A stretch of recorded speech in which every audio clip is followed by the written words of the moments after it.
जिनेंद्र, अभी हमारा आज का लेक्चर हम शुरू करते हैं। यस, जय जिनेंद्र।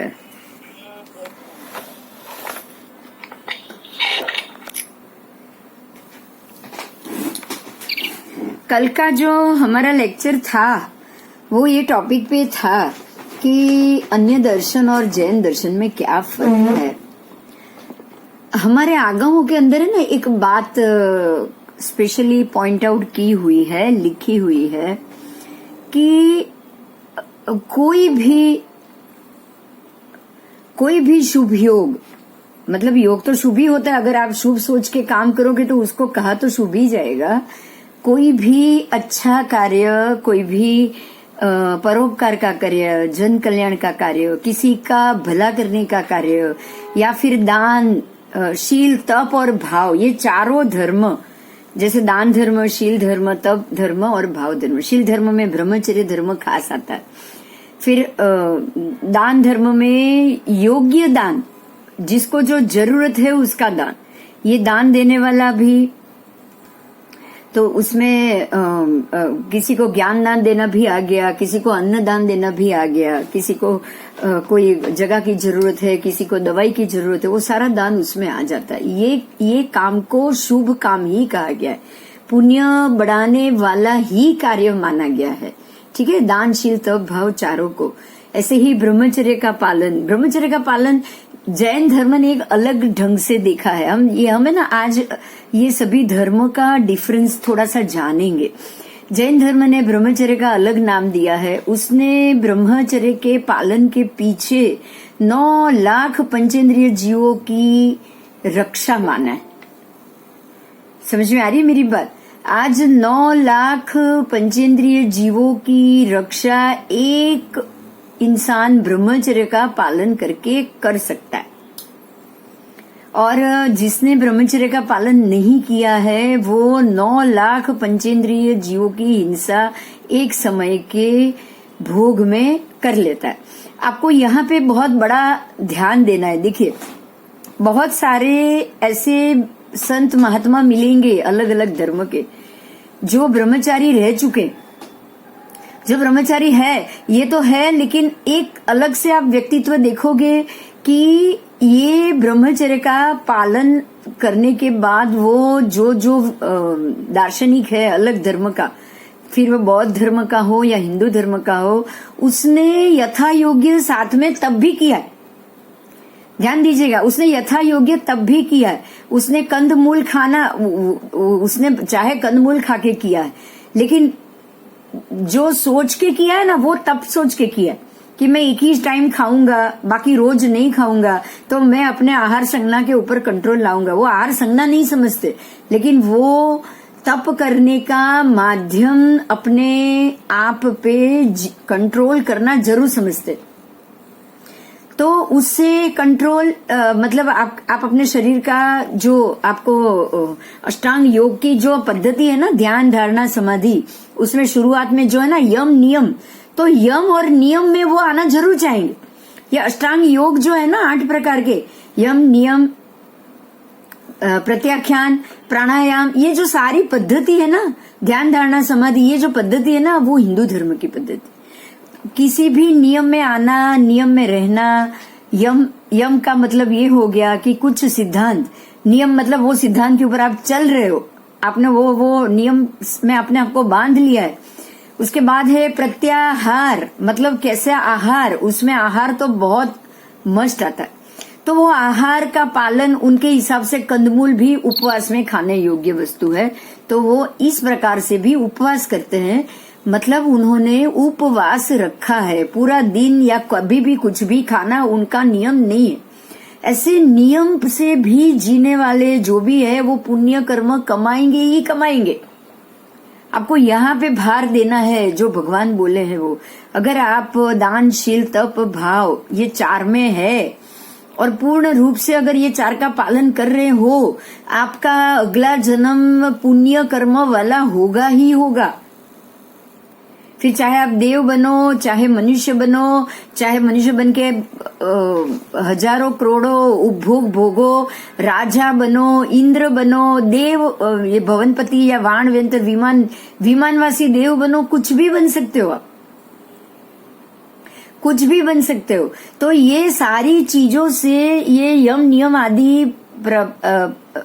प्रत्याहार और जो भी पालन है उससे आपको आने वाले भव में शुभ योग से अच्छा शरीर, अच्छी संपत्ति, अच्छी फैमिली, अच्छी जगह मिलनी ही मिलनी, क्योंकि शुभ पुण्य इकट्ठा होगा। शुभ कर्म के योग से शुभ पुण्य इकट्ठा होगा। पुण्य खर्च करना आपको इसी जगह पे जाना ही जाना। तो ये जो अन्य धर्म और जैन धर्म में है ना, बिल्कुल ये बात सिमिलैरिटी है कि जो कर्म आप करोगे वैसा आपको फल मिलेगा ही मिलेगा। ये तो हर एक कोई बताएगा, कोई भी धर्म बताएगा। आपने उपवास आदि किए, आपको उसका फल जरूर मिलेगा। आज ही आगम में ये बात पढ़ने को आई कि जो एक तापस का नाम है, उन्होंने ताम्रलिपि नगरी में उन्होंने जो भी हिंदू धर्म के हिसाब से आतापना लेके, सूर्य की आतापना लेके 2 हाथ खड़े रख के, वो भी एक यम आ गया, यम आसन आ गया। जैसे योगासन आता है ना, अपने आप देखो 8 जो नियम है ना उसमें योग आता है। और वो लेके फिर उपवास आदि करके उन्होंने जो जितने महीनों जितने तक ये क्रिया की, वो क्रिया के हिसाब से असुर कुमार देव उनके पास आते हैं और उनको ये बोलते हैं, आपने अपने पुण्य का जो फल है वो आपको इंद्र बन के मिलेगा। आप हमारे असुर इंद्र में बलि चंचा नगरी में आओ और बलिंद्र इंद्र बनो।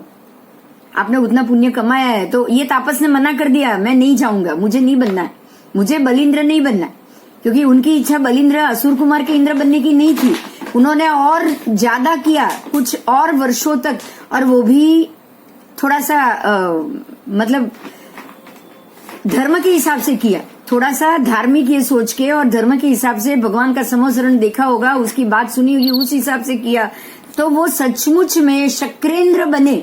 ये भगवान की बताई हुई बात है। मैं अभी आपको इसलिए कह रही हूं कि आपको ये डिफरेंस समझ में आए। वो शक्रेंद्र बने। शक्रेंद्र बनने के बाद जैसे ही उनकी मृत्यु हुई, वो शक्रेंद्र के हिसाब में वहां पे चवित हो गए। और यहाँ मालूम पड़ा कि इनका देह, बाल तपस्वी थे, उनका देह त्याग हो चुका है। तो असुर कुमार देव वहां से आए, उनको मालूम पड़ा कि ये बलिंद्र में बलिचंचा हमारे यहाँ नहीं आए, वो यहाँ इंद्र बन चुके। तो उन्होंने इस बात पे गुस्सा निकाल के वो बाल तपस्वी का जो मृत शरीर था उसको चौराहे पे ले गए, उनका घसीटा, उनका जितना हो सके उतना तिरस्कार किया। अब ये तिरस्कार जब हो रहा है, तब जो देवराज शक्रेंद्र बने हैं वहां के देवलोक के देवों ने ये देखा, क्योंकि कोई भी देव शक्रेंद्र जन्मे हैं तो कहां से आए वो जरूर देखेंगे, उनको मालूम पड़ता है। उन्होंने देखा कि जहां से शक्रेंद्र आए हैं वो नगरी में अभी भी उनका शरीर पड़ा हुआ है, लेकिन इनके शरीर के साथ ऐसा दुर्व्यवहार हुआ है। उन्होंने शक्रेंद्र को बोला, शक्रेंद्र को बताया कि देखिए आपके शरीर के साथ यहाँ क्या क्या हो रहा है। और शक्रेंद्र ने वहां से बैठे बैठे गुस्से से पूरी बलिचंचा नगरी को अग्निदाह दे के पूरी जला के भस्म कर दिया।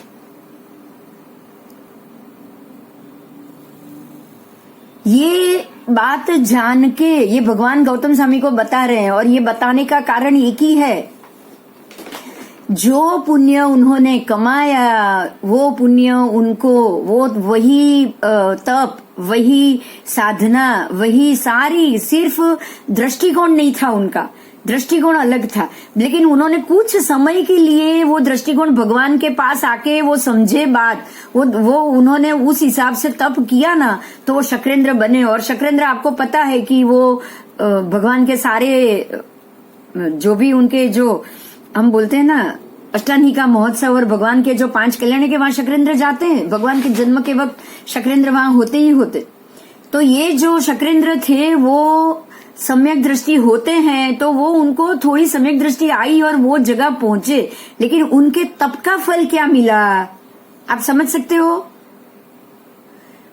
जब असुर कुमार भी उनको बोलने गए तभी वो या तो वो बलिंद्र बनते बनते अटक गए तो वो शक्रेंद्र बने। ये दो में कुछ फर्क नजर में आ रहा है आपको, या वो वाण व्यंतर के देव बनते।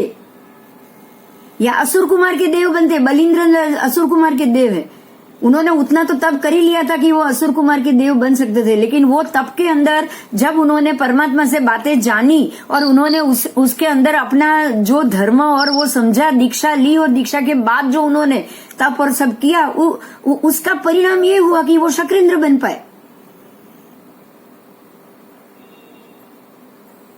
तो बलिंद्र से शक्रेंद्र की जो उनकी जो उनका गमन रहा, या उनकी जो प्रकृति रही, या जो क्रिया रही, वो क्रिया में कुछ समझ में आया आप सबको? जो मैंने बात बताई वो क्रिया में कहाँ फर्क हुआ तो वो बलिंद्र से शक्रेंद्र बन पाए? जैन धर्म में दीक्षा। हाँ, आपको यही बात समझनी है। वो वैराग्य को समझ पाए, वो वैराग्य को समझ पाए तो वो शक्रेंद्र बन पाए। ये तो भगवान की बताई हुई बात है। गौतम स्वामी के सामने गौतम स्वामी ने सवाल किया और उन्होंने ये जवाब दिया। ये तो भगवान की बताई हुई बात कि भाई शक्रेंद्र ने ये बलिचंचा नगरी को जलाया क्यों, तब भगवान पूरी ये कथा बता रहे कि ये शक्रेंद्र जो अभी अभी पैदा हुआ है, अभी अभी वहां उसका चयन हुआ है, उसका शरीर यहाँ पड़ा है, और असुर कुमारों ने उसके शरीर की बिल्कुल दुर्दशा करके रख दी। क्यों? क्योंकि वो उन्होंने बलिंद्र बनने के लिए इनकार कर दिया था, और पहले उनके ऐसे योग्य कर्म थे कि वो बलिंद्र बन सकते थे, लेकिन अब उन्होंने अपने कर्म में ऐसा पुण्य कर्म उन्होंने बढ़ाया, धर्म भी बढ़ाया, समझ भी बढ़ाई, वैराग्य भी बढ़ाया कि भाई ये सारी चीजें नश्वर है, तो वो समकीति देव बने। पुण्य तो था ही उनका, देव तो बनना ही था उनको, इंद्र तो बनना ही था। इंद्र के योग्य उन्होंने तप जरूर किया था, लेकिन अगर ये समझ आए बगैर वो तप, वही पहले का ही अगर तप और क्रिया चालू रहती ना, तो जरूर बलिंद्र बनते। और बलिंद्र बनने के बाद तो क्रूर भी होते ही होते। एक यहाँ समझना है हमको, हाँ, कि शक्रेंद्र भी समकीति थे, लेकिन उन्होंने पूरी नगरी क्यों जलाई? यहाँ पे आपको ध्यान से एक बात को समझना है। इंद्र है तो इंद्र का जो स्वभाव, इंद्र का जो मोह, क्योंकि इंद्र अब जो सम्यक दृष्टि उनकी थी उसके कारण वो इंद्र बन गए, लेकिन इंद्र बनने के बाद वो सम्यक दृष्टि बढ़े या वही सम्यक दृष्टि से वो आगे बिहेव करे, वो पॉसिबल नहीं है। अब इंद्र बनने के बाद वो स्थान से जो चीज उनको करनी है वो तो करनी ही पड़ेगी। समझ में आ रही है? देखिए, बराबर उसको समझिएगा। आज एक महात्मा है जो आचार्य हो चुके हैं, 40-50 साल हो चुके हैं, वो बिल्कुल धर्मी है, बिल्कुल अच्छे से वो धर्म कर रहे हैं। बहुत से महात्मा है, जैसे यशो विजय सूरी महाराज, जैसे अलग अलग महात्मा, हम नाम दे सकते हैं उनके। ऐसे महात्मा को अगर आज गच्छाति राज बनाया जाए तो उनको बहुत सारे निर्णय ऐसे लेने पड़ेंगे जो उनको समझ में नहीं आएंगे, जो वो लेना ही नहीं चाहते। लेने पड़ेंगे या नहीं लेने पड़ेंगे? हाँ या ना? अगर आप व्यवस्था संभालने के लिए अधिपति बनोगे ना, जब आप गादी पे आओगे ना, राजा बन के आओगे ना, तो बहुत लोगों को आपको सजा भी देनी पड़ेगी, आप ना चाहो तो भी। इसीलिए बड़े बड़े जो, हाँ, केवली गणधर को गादी, बराबर बोली दक्षा, बिल्कुल परफेक्ट। यही वजह है कि सुधर्मा गणधर को गादी सौंपी गई, पाठ परंपरा सौंपी गई। गणधर भगवान को नहीं दे सकते, और भगवान ने देख लिया था पहले ही दिन के सबसे 11 गणधर में से सबसे कौन से गणधर है जो अंतिम केवली होने वाले हैं, उनको ही पाठ सौंपी उन्होंने। जब भी गणधर भगवान केवली बन जाएंगे तो वो पाठ छोड़ देंगे। वो यहाँ पे आपको समझना है कि आप सम्यक दृष्टि हो तो भी अगर आपके हाथ में कोई सत्ता आई, आपको संभालने का मौका आया, तो आपको केवली बनके या समकीति बनके नहीं, लेकिन जो जरूरी है वो बनके करना पड़ेगा। एक तरह से ये बहुत अच्छी बात है कि जो सम्यक दृष्टि जीव यहाँ आया है ना, वो गलत कभी नहीं करेगा, वो हमेशा सही करेगा। ठीक है, तो ये फर्क है धर्म की क्रिया में। समझ में आया या कोई प्रश्न है किसी को? प्लीज, अगर आपकी धार्मिक क्रिया सही रास्ते से जा रही है, सही सोच के साथ जा रही, सही रास्ता, सही सोच वो है कि भाई ये सारी क्रिया करने के बाद जो पुण्य कर्म मुझे मिलने वाला है उसका मुझे कोई उपभोग नहीं करना है, मुझे कोई राजा वाजा नहीं बनना है, मुझे कोई इंद्र नहीं बनना है। और जो पुण्य बढ़ रहा है, मैं तो चाहूं ये पुण्य बढ़े ही नहीं, बस भगवान तू जितना हो सके उतना जल्दी मुझे मुक्ति दे दे। अगर आपके अंदर ये जो बात है ना, तो ये पुण्य आपके आसपास के वातावरण को अनुकूल बना देगा। पुण्य तो कमाना ही है, अब आएगा ही आएगा, आपको कमाने की जरूरत नहीं। पुण्य तो अपने आप बढ़ेगा, लेकिन वो पुण्य आपके आसपास के वातावरण को अनुकूल बनाता जाएगा। और अगर ये दृष्टिकोण नहीं है ना कि नहीं मुझे तो ये मैं तब तो कर रहा हूं, लेकिन मुझे सुख तो चाहिए ही चाहिए, मैं सुख से विपरीत नहीं जाऊंगा, मुझे अगले जन्म में अच्छी चीजें मिले, अच्छा वर मिले, अच्छी संपत्ति मिले, अच्छा घर मिले, अच्छे लोग मिले, अच्छा शरीर मिले, मतलब शक्ति वाला शरीर मिले। ये सारे जो 360 सला का पुरुष है ना, उसमें से जितने भी वासुदेव है ना, वासुदेव और प्रति वासुदेव यही मांगते हैं, अपने कर्म का फल यही मांगते हैं। बलदेव नहीं मांगते, बलदेव को अपने आप मिल जाता है उसकी क्रिया के हिसाब से, तो वो उसी भव में मोक्ष जाते हैं। बलदेव सब उसी भव में मोक्ष जाने वाले।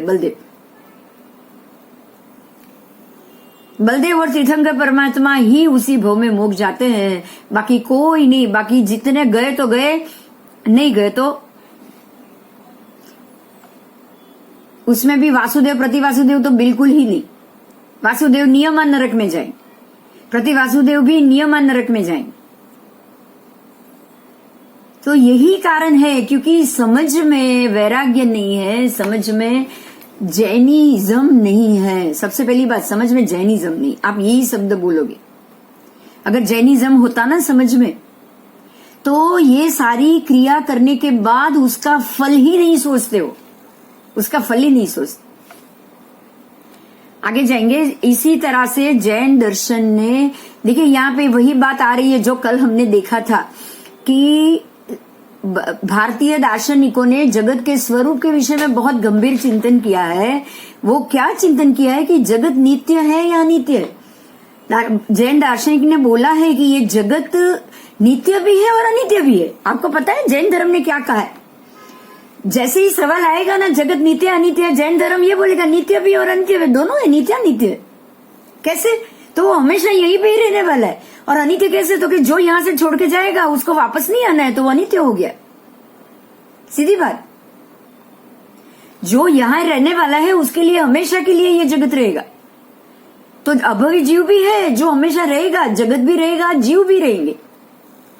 जो नहीं आना चाहता, जो नहीं आ सकता, जो केवल ज्ञान को प्राप्त हो गया, जिसको परंपरा से मुक्ति हो गई, उसके लिए तो जगत अनित्य हो गया।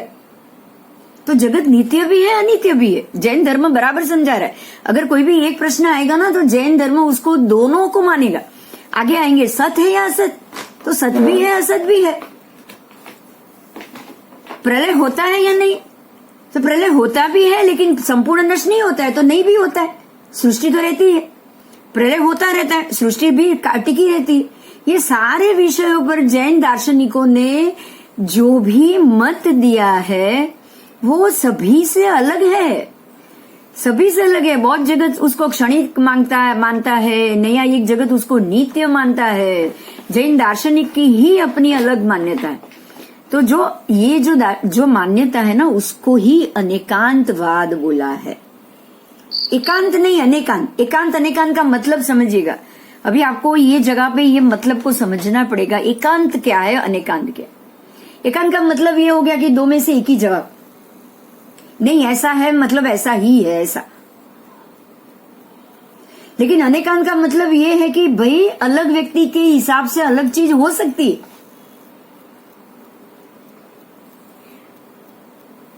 जैसे मैं एक एज अ ज्योतिष आपको बताऊंगी कि भाई सूर्य तो बहुत अच्छा है, लेकिन किसी के लिए कुंडली में सूर्य खराब हो सकता है, किसी के लिए सूर्य कुंडली में अच्छा हो सकता है कि नहीं हो सकता है। कैसे? जैसे कि अंधेरा बहुत सारे जीवों के लिए अशुभ है, तो उल्लू और चामा चिड़िया के लिए बिल्कुल शुभ है, क्योंकि वो लोग अंधेरे में ही देख पाते। उजाले में तो उनकी दृष्टि बंद हो जाती। तो किसी के लिए अच्छा और किसी के लिए बुरा हुआ कि नहीं हुआ? ऐसे ही उल्टा देखो, अंधेरा उजाला देखो। तो जो व्यक्ति अंधेरे में, अंधेरा जिसके लिए अच्छा नहीं है ना, उसके लिए उजाला से ज्यादा कुछ और ही नहीं है, ही नहीं अच्छा। और लेकिन उजाले में चामा चिड़िया घुवड़ की क्या हालत होगी? भटक जाएंगे, वो पागल हो जाएंगे। तो इसी तरह से आपको हर एक जो अनेकांतवाद है ना, वो यही है कि अंधेरा किसी के लिए अच्छा है, किसी के लिए बुरा है। उजाला, धूप किसी के लिए अच्छी है, किसी के लिए बुरी। बिल्कुल इसी तरह से जगत नित्य भी है, अनित्य भी। किसी के लिए नित्य है, संसारी जीव के लिए नित्य है, जरूरी है। जिसका मोक्ष ही नहीं है, अभवी जीव, जाति भव्य जीव के लिए जगत जरूरी नहीं है क्या? बताओ, जरूरी। अगर जगत ही नहीं रहेगा तो वो सांस कैसे लेंगे? हवा ही नहीं रहेगी तो वो सांस कैसे लेंगे? जरूरी। और जो जीव यहां नहीं रहते, मतलब सिद्ध के जीव है, उनको क्या वापस आना है? यहां नहीं आना है। वो वापस आना ही नहीं चाहते, वो जगत से बाहर जाना चाहते, तो उनके लिए अनित्य ही जरूरी। अगर अनित्य है तभी वो बाहर जा पाए ना। पहले ये सोचो, चलो अनित्य नहीं होता तो बाहर नहीं जा पाते।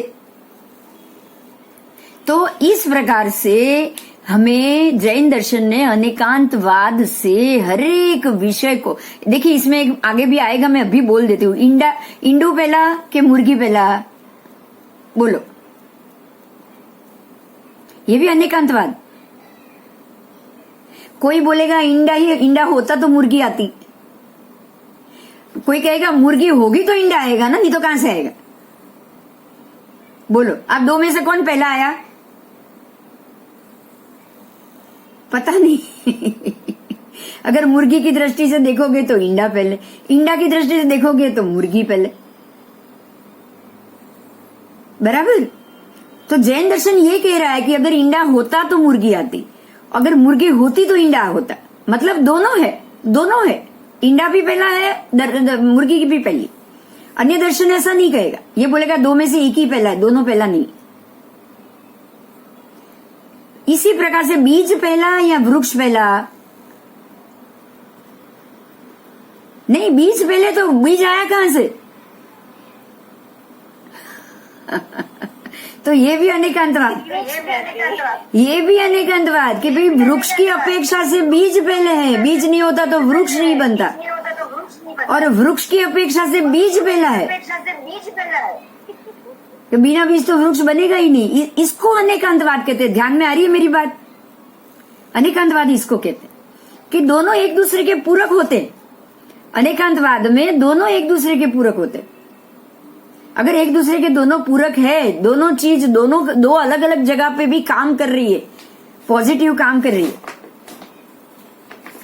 तो वो जरूर अनेकांतवाद। आगे इस सृष्टि का अब क्या है, देखिए अब जैन दार्शनिक इससे और आगे बढ़ता है। जैन दर्शन अनेकांतवादी दर्शन है, उसके अनुसार विश्व नित्य भी है, अनित्य भी है, मतलब नित्यात्मक है। अब इस सृष्टि का कोई कर्ता नहीं, मतलब उसको कर्ता मानने की आवश्यकता तो हुई, तो कर्ता समर्थ होना चाहिए। देखो, अगर अन्य दर्शन कह रहे हैं कि भाई सृष्टि का कर्ता ईश्वर है, मतलब अगर आपने इसको कर्ता माना तो कर्ता करने वाला तो समर्थ होना चाहिए ना, पावरफुल होना चाहिए कि नहीं होना चाहिए? हमारे जैसा सामान्य तो होगा नहीं, सामान्य तो होगा नहीं। तो इसके लिए ईश्वर को जगत के कर्ता के रूप में अन्य धर्म ने स्वीकार किया। अब आप सोचो, अगर कर्ता है तो विकर्ता भी होगा। किसी ने सृष्टि बनाई है मतलब पहले नहीं थी। देखो, दोनों एक दूसरे के पूरक नहीं हो रहे, ये एकांतवाद हो गया। अगर बनाई है तो मतलब पहले नहीं थी, बराबर, और बनाई है पहले नहीं थी, अभी बनी है तो कभी भी नष्ट भी हो सकती है, एकांत हो गया। लेकिन अगर आप ये सोच रहे हो कि भाई कोई कर्ता नहीं है, सृष्टि का कोई कर्ता नहीं है, सृष्टि भी पहले भी थी, आज भी है, कल भी रहेगी, अब कोई कर्ता ही नहीं है, और सृष्टि नित्य आ गई, हमेशा के लिए आ गई, तो अब उसका नाश भी नहीं होगा, तो कोई बनाने वाला भी नहीं होगा। तो ये बात सही है कि नहीं है? अनेकांतवाद से सही हो रही है। तो यही बात आपको समझनी है कि अगर आप एकांतवाद से सृष्टि को देखोगे तो आपको पहले उसका नष्ट मानना पड़ेगा, फिर कोई बनाने वाला मानना पड़ेगा, बराबर, फिर से उसको नष्ट मानना पड़ेगा, नष्ट करने वाला भी मानना पड़ेगा, ये सारी चीज आपको माननी पड़ेगी, ये सारी एकांत हो गई। लेकिन अगर आप अनेकांतवाद से जाओ तो सृष्टि पहले भी थी, आज भी है, कल भी रहेगी, ना कोई बनाएगा, इंडा और मुर्गी की तरह। जीव और सृष्टि दोनों, जीव सृष्टि शब्द इसीलिए बोला गया है। जीव भी पहले भी थे, आज भी है, कल भी रहेंगे। सृष्टि पहले भी थे, आज भी है, कल भी रहेगी। तो ये अनेकांतवाद हो गया, ये अनेकांतवाद हो गया। उसकी अवस्था चेंज हो सकती है कि भाई पहले पहला आरा बहुत अच्छा था, कल्प वृक्ष थे, अब अंतिम आरे में सारे वृक्ष सब चले गए, जमीन ध्वस्त हो गई। लेकिन लोग तो है, जीव और सृष्टि कभी भी नष्ट नहीं होगी, उसकी अवस्था बदल सकती है, लेकिन जीव और सृष्टि कभी नहीं। बराबर, ये जैन दर्शन ने माना, तो इस चीज को ही आप अनेकांतवाद कहोगे। ईश्वर तो वितरागी है। अब ईश्वर को जगत के कर्ता के रूप में अन्य धर्म ने स्वीकार कर लिया, क्यों? क्योंकि उनके लिए वो वितरागी नहीं थे। अगर वितरागी होते तो क्या वो सृष्टि की सर्जनात्मक करते, क्या उसको शुरू करते? और अगर शुरू करते तो सबको एक बराबर करते, बराबर ना? ईश्वर को अगर आप परमेश्वर मान रहे हो, पिता मान रहे हो, तो पिता क्या है, 10 बच्चे को दुखी और 10 बच्चे को अच्छा करते क्या? नहीं करते। पिता को तो सब बच्चे बराबर करना था। तो अब तो आपने पहले ईश्वर को कर्ता मान लिया, मैं अन्य धर्म की बात कर रही हूं, ईश्वर को कर्ता मान लिया, और आपने उनको ये भी मान लिया कि ईश्वर ही हमारा बिगाड़ भी रहा है। तो विघ्नहर्ता विघ्नकर्ता दोनों मान लिया ईश्वर को आपने इजीली। ईश्वर को ही विघ्नहर्ता मान लिया, ईश्वर को ही विघ्नकर्ता मान लिया। विघ्न हरने वाला भी ईश्वर, विघ्न करने वाला भी ईश्वर, सृष्टि बनाने वाला भी ईश्वर, सृष्टि को खत्म करने वाला भी ईश्वर। समझ में आ रही है बात? ये अगर आप अगर ऐसा सोचोगे तो क्या ईश्वर वितरागी होंगे? क्या परोपकारी होंगे? नहीं, कुछ नहीं हो पाएंगे। नहीं वितरागी, नहीं परोपकारी। वो तो आपका नाश करने वाले भी कहलाएंगे। उसको भगवान कैसे मानोगे फिर? आप उसको भगवान नहीं मान सकते। ठीक है, तो यही बात है कि अगर आपने ये कर्ता माना तो ये एकांतवाद है। एकांत से आपका कोई जवाब ही नहीं मिलेगा। एकांत से जाओगे तो एक सवाल के पीछे 4 सवाल खड़े होंगे। लेकिन आप अनेकांतवाद से मानो भाई, कोई ना करता है ना हरता है। समझ में आ रही है? सृष्टि ना ही कोई करने वाला है, ना ही उसको कोई खत्म करने वाला। तो वो हमेशा थी, आज भी है, कल भी रहेगी। तो कोई प्रश्न ही नहीं है उसमें, कोई प्रश्न ही नहीं उठता सृष्टि की रचना का। बराबर, तो जगत का ही ये स्वभाव है। अब आपने जगत स्वभाव जान लिया पीछे। जगत का ही ये स्वभाव है कि सतत परिवर्तन उत्पन्न करेगा, धीरे धीरे धीरे धीरे नष्ट तरफ जाएगा, और अंतिम में वो नष्ट कर देगा, वापस उत्पन्न कर लेगा। समझ में आ रहा है? और वो भी एक एक व्यक्ति को, पूरी सृष्टि को तो कभी भी नहीं। अनंत अनंत अनंत काय के जीव है। एक जीव आता है, कुछ समय रहता है, जीता है, फिर मर जाता है, फिर वो वापस दूसरा जीव बनता है। तो ऐसे में कभी सबके सब जीव एक साथ मर गए, ये तो पॉसिबल ही नहीं है। बराबर, तो ऐसा सोचोगे ना, ऐसा मानोगे ना, तो ही ईश्वर ईश्वर बन के रह सकता है। नहीं तो ईश्वर ईश्वर बनेगा ही नहीं। ईश्वर खुद ही राक्षस और घातक बन जाएंगे। समझ में आ रही है बात मेरी? यही अनेकांतवाद है। आप ये सोचोगे भी भगवान ने आपका हम ऐसे बोलते हैं कि अगर कोई मर गया है तो जैसी ईश्वर की मर्जी, अगर कुछ नुकसान हो रहा है जैसी ईश्वर की मर्जी। क्या ईश्वर की मर्जी है क्या ये कि आपका नुकसान हो जाए? आपके घर में किसी को एक्सीडेंट हो जाए, भाई जेવું ભગવાનને ગમ્યું એ કરું, આપણે આ શબ્દો બોલીએ છીએ, શું બરાબર છે? બોલો હવે। એ તો વિતરાગી છે, એને ગમશે, એને નહીં ગમે। હવે આવા શબ્દો બોલવાના છે? ના, એ તો બધું કર્મ ઉપર ઢોરી દઈએ, જે કર્મમાં લખેલું છે એ થાય છે. પણ તોય આપણે ભગવાનને બોલીએ જ ને કે મારી સાથે કેમ તે આવું કર્યું. હા, એ તો બહુ બોલું. મતલબ આપણે હજી મિથ્યાત્વ અને સમ્યકત્વ બેની વચ્ચે ઝોલા ખાઈએ જ. એ ફાઇટ કોની સાથે કરવાની, એટલે ભગવાનને જઈને કહી દેવાનું તે મારી સાથે એમ કેમ કરે. વાત એ જ છે, તમે જઈને બોલી તો દો, એકવાર બોલી તો દેશો કે તમે મારી જોડે કેમ આવું કર્યું, પણ એ બોલ્યા પાછળ તમે સાચું નથી બોલ્યા એ વાત હકીકત છે, તો તમે મિથ્યા બોલ્યા. તો તમે સમ્યક દર્શનમાં ટકી જ નહીં શકો જો મિથ્યા દર્શનને સાથે લઈને ચાલશો તો. ઈશ્વરનો તારું માઇક બંધ રાખ બેન, મને આમાં અવાજ ફાટે છે આજ. ખબર નહીં હજી તેનું ઠેકાણું નથી પડ્યું, ખબર નહીં શું થયું છે. તને બોલવાનું બહુ મન થાય છે પણ તું બોલી શકે એવી હાલત નથી. एक्चुअली हम क्या करते हैं पता है, हम दोनों चीज बोलते हैं, ये हमारी गलती. ध्यान दीजिए, अभी इस बात पे ध्यान दीजिए, क्योंकि अभी भी हम मिश्र में ही घूम रहे. कभी सम्यकत्व आ जाता है, कभी मिथ्यात्व आ जाता है. मिश्र में कैसे घूम रहे पता है, हम ये बोलते थे कि हाँ नहीं मैं तो समझती हूँ ये भगवान नहीं, भगवान तो बिल्कुल वितरागी.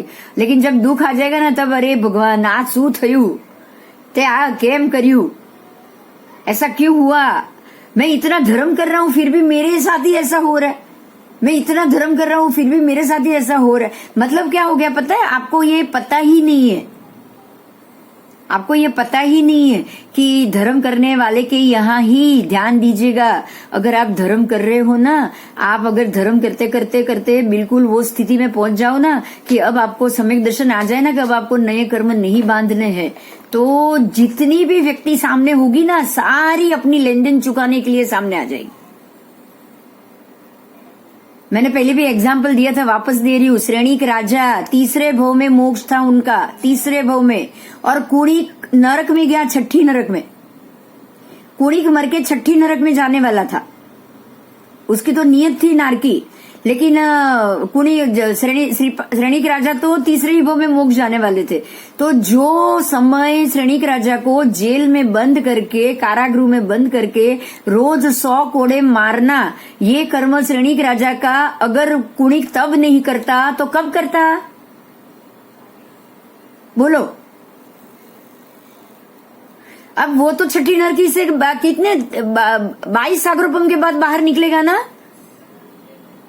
30 सागरोपम, 22 भी नहीं, 32 सागरोपम है 7वीं नरकी. ये कम से कम 28 या 30 सागरोपम के बाद बाहर निकलेगा वो. उससे पहले तो श्रेणीक राजा का मोक्ष हो जाएगा. तो उनका ऊपर जो कर्म लगा था वो कब चुकता होता, जब श्रेणीक राजा की भव गणतरी नक्की हो गई कि अब इनको तीसरे भव में मोक्ष जाना है, तो जो कर्म बाकी होगा वो चुकाने के लिए व्यक्ति सामने से आएगा कि नहीं आएगा, आएगा. उसको आना ही पड़ेगा, उसको आना ही पड़ेगा. तो कुणिक ने आके ये कर्म चुकाया, तो क्या श्रेणीक राजा ये बोलेंगे हे भगवान तू मारी साथे जाऊ करीस, बोलो. ये मेरा ही बेटा मुझे मार रहा है. हाँ, धर्मी के घर पे ही धाड़ पड़ेगी, क्योंकि सब लूटने आ जाएंगे अपने अपने कर्म को. अपना अकाउंट जिसके जितना बैलेंस होगा ना सब वो अकाउंट खाली करने आ जाएंगे. समझ में आ रही है बात मेरी? वसूली के लिए सब आ जाएंगे, खुश हो जाओ, खुश. अगर आसपास से सब लोग वसूली लेने आए ना तो बिल्कुल खुश हो जाओ और ये सोचो भगवान बस अभी इतना यहां तक शांति रखवाइए ना, अब और शांति रखवा, अब और शांति रखवा और सब से शांति से निपटारा करो. आपको ऊपर से ये मांगना है, ये नहीं बोलना है. भगवान को ये बोलना है मुझे तू टिका के रख, बस तू मेरे साथ रहे और मुझे टिका के रख. समझ में आ रही है बात मेरी? बोलो, समझ में आ रही है? क्योंकि ये ना कर्म की पद्धति से हम जाएंगे. क्या अच्छा है क्या बुरा ये जमाने के लिए क्या होना चाहिए, कैसा नियम होना चाहिए, उससे हमको कोई लेना देना नहीं होना चाहिए. ये दुनिया को हमको वापस आना ही, जब हम आना ही नहीं चाहते तो ये संसार का कायदा बदलने के लिए हमको क्या काम है? समझ सकते हो मेरी बात? जब हमको अरे मैं जब भी यहाँ से निकलती हूँ ना मंदिर के लिए, रोज सुबह बड़ा सा ट्रक भर के मुर्गी लटका के आदमी चलता है, ट्रक वहीं पे होती है, उसका भी वही टाइम है सुबह का। तब देख के सब नौकर नौकर नौकर बोल के एक ही बात आती है, मगर दिमाग में एक ही बात आती है, रोज देखती हूँ एक ही बात आती कि अनंत अनंत जीव हम तो चले जाए ना, अगर एक बार हम अगर भव्य जीव यहाँ से मोक्ष भी जाने की इच्छा करे, वो निकल भी जाए ना, तब भी ऐसी व्यवस्था को वो मिटा के नहीं जा सकता।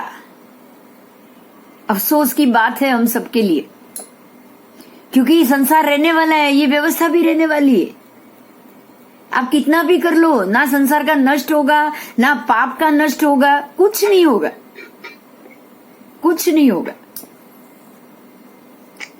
आपको सिर्फ ये जीव की दया खानी है और कुछ नहीं कर सकते आप, सिर्फ करुणा कर सकते हो और कुछ नहीं कर सकते हो, ये मैं कह रही हूं, आप कुछ भी नहीं कर सकते। तब आपको यही संसार असार भावना भानी, असार भावना, ये संसार ऐसा ही है, इसीलिए इसका नाम संसार। ये संसार ऐसा ही है, यहां क्रूर व्यक्ति हमेशा रहने वाली, हमेशा ऐसा ही होने वाला है। भगवान ऐसे जीव को पीड़ा से मुक्ति दो, यही सोचो और कुछ मत सोचो, कुछ मत सोचो बस। जब ऐसा आपके सामने हो रहा है ना, तब आपको इतना ही सोचना है, तब आपको ये सोचना है कि भगवान ने कहा है संसार, भव्य जीव अभव्य जीव, सारे जीव एक दूसरे को पीड़ा दे, कर्म भोगेंगे और पीड़ा देते रहेंगे, लेते रहेंगे, देते रहेंगे, लेते रहेंगे, देते रहेंगे। संसार खड़ा है तो लेती देती चालू ही है। मैं नहीं देख सकती, मुझे यहां से तू बाहर भेज, आप इतना जरूर कह सकते हो कि नहीं कह सकते हो? ये मेरे से नहीं देखा जाता है, ये आई कैन नॉट बेयर। आप भगवान से ये कहो कि भाई तू हो, जितना हो सके मुझे यहां से तू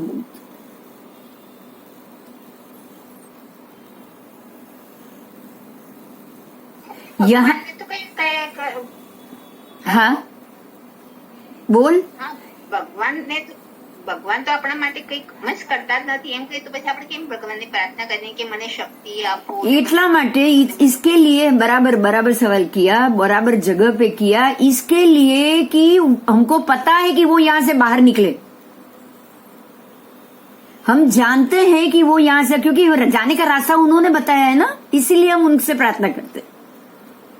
वो कुछ नहीं करने वाले, लेकिन जो रास्ता बता के गए हैं, अगर उसके रास्ते पे मुझे चलना है तो उनका ध्यान करूंगी तो ही उसके रास्ते पे जा पाऊंगी। देखो ध्यान दो, आज अगर कोई एक बच्चा, आज अगर मैंने आपको पहले पता नहीं ये दिया है कि, लेकिन एक बात ध्यान से सुनो, ये मैंने नजर के सामने देखा है। यहाँ जो खार डांडा है ना, खार डांडा, उसके अंदर एक व्यक्ति रहती थी, वो आंगी का सामान, सांता क्रूज में एक पंकज भाई करके है जो आंगी का सामान रखते हैं, उनकी 2 बेटियां हैं। पंकज भाई बहुत फेमस है वो आंगी के काम करने के लिए। तो कुछ समय के लिए वो खार डांडा में रहने गए थे और घर में सिद्धार्थ आंगी के स्टोन बहुत लेते थे, उनसे ही लेते थे। तो एक दिन उन्होंने बोला था कि पर्यूषण आ रहा है, तू एक बार जा, उससे 2 दिन 3 दिन पहले ऑर्डर दिया है, जाकर लेकर आ, क्योंकि उनके पास वक्त नहीं है, वो घर शिफ्टिंग किया है ना उन्होंने, तो अभी वो उनके पास टाइम नहीं, तू जाके ले आ। और वो खार डांडा में थे, मैं लेने गई, वो कुछ समय तक 2 भाई अलग हुए थे, पैसे नहीं थे, उन्होंने वहीं पे जगह ली कुछ समय के लिए। अब वो बम्बई में जहां जिनको जो मिला वो गए वहां पे। तो मैं वहां से गाड़ी पार्क बाहर करके खार डांडा में अंदर गई। जब भी मैं गई ना, कश्मीर बात ध्यान से सुनना, ये मेरे नजर के सामने की बात। 15-20 बच्चे खेल रहे हैं, एक काला बकरा बांधा हुआ है डोरी से और इतना बड़ा छुरा हाथ में लेके एक आदमी खड़ा था। जब मैं गई तब मैं गई अंदर, बकरा भी उधर, बच्चे वहीं पे खेल रहे हैं, बच्चे मजाक मस्ती कर रहे हैं और वो 2-3 लोग ये इतना छुरा लेके खड़े थे। मैं गई, पूछ के वो पंकज भाई से मिली, उनसे सामान लिया और बाहर निकली। 4 मिनट हुई होगी मुश्किल से, 4 मिनट में तो आई। तब बकरे इतने मांस के बड़े बड़े टुकड़े और पूरी चमड़ी जो काली थी ना वो बाजू में, और खून के नीचे पूरा रास्ता खून से लदा हुआ।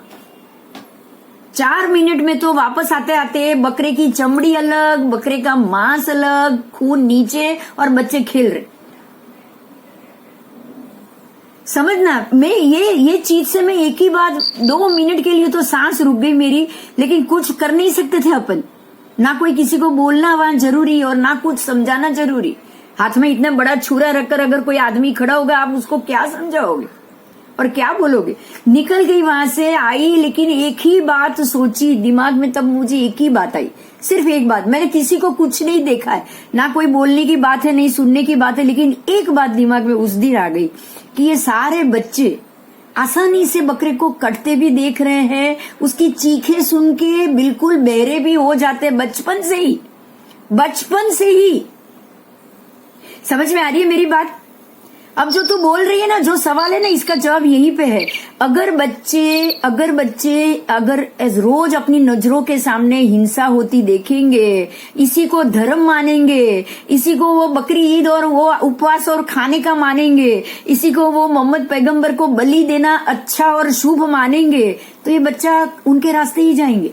और अगर हम उसके जगह हम लोग, अगर हम भगवान के मंदिर जाएंगे, भगवान ने जो किया है वो बार बार सुनेंगे, हम ये बोलेंगे कि भगवान ये जगह, ये संसार को छोड़ के गए, वैराग्य होना चाहिए, जन्म मरण से मुक्ति हो सकती है, मोक्ष मिल सकता है, सभी जीवों पे करुणा करो। अगर हम ये उनको रोज पूजेंगे ना, रोज दर्शन करेंगे ना, तो उन्होंने जो किया है वो हम सोचेंगे। मेरी बात समझ में आ रही है? हमारे घरों में बच्चों को वो वांदा मारने की परमिशन नहीं है। किसी भी अगर सांप भी निकल आए ना, तो मारने की परमिशन नहीं है। क्यों? क्योंकि हमारे इष्ट देव कौन है? हमारे इष्ट देव वो है जो अहिंसा के पुजारी है। और इनके इष्ट देव कौन है? मोहम्मद पैगंबर के, जो किसी का भी वध कर लो, बलि दे दो। मतलब यही है। देखिए फिर से जो तेरा सवाल था, वो जो ध्यान करोगे बिल्कुल वैसे बनोगे। भगवान कुछ नहीं करेंगे, लेकिन आपकी समझ खुलेगी। जिनको मैंने आराध्य माना है ना, मैं बिल्कुल उसके जैसा ही बनना चाहूंगा।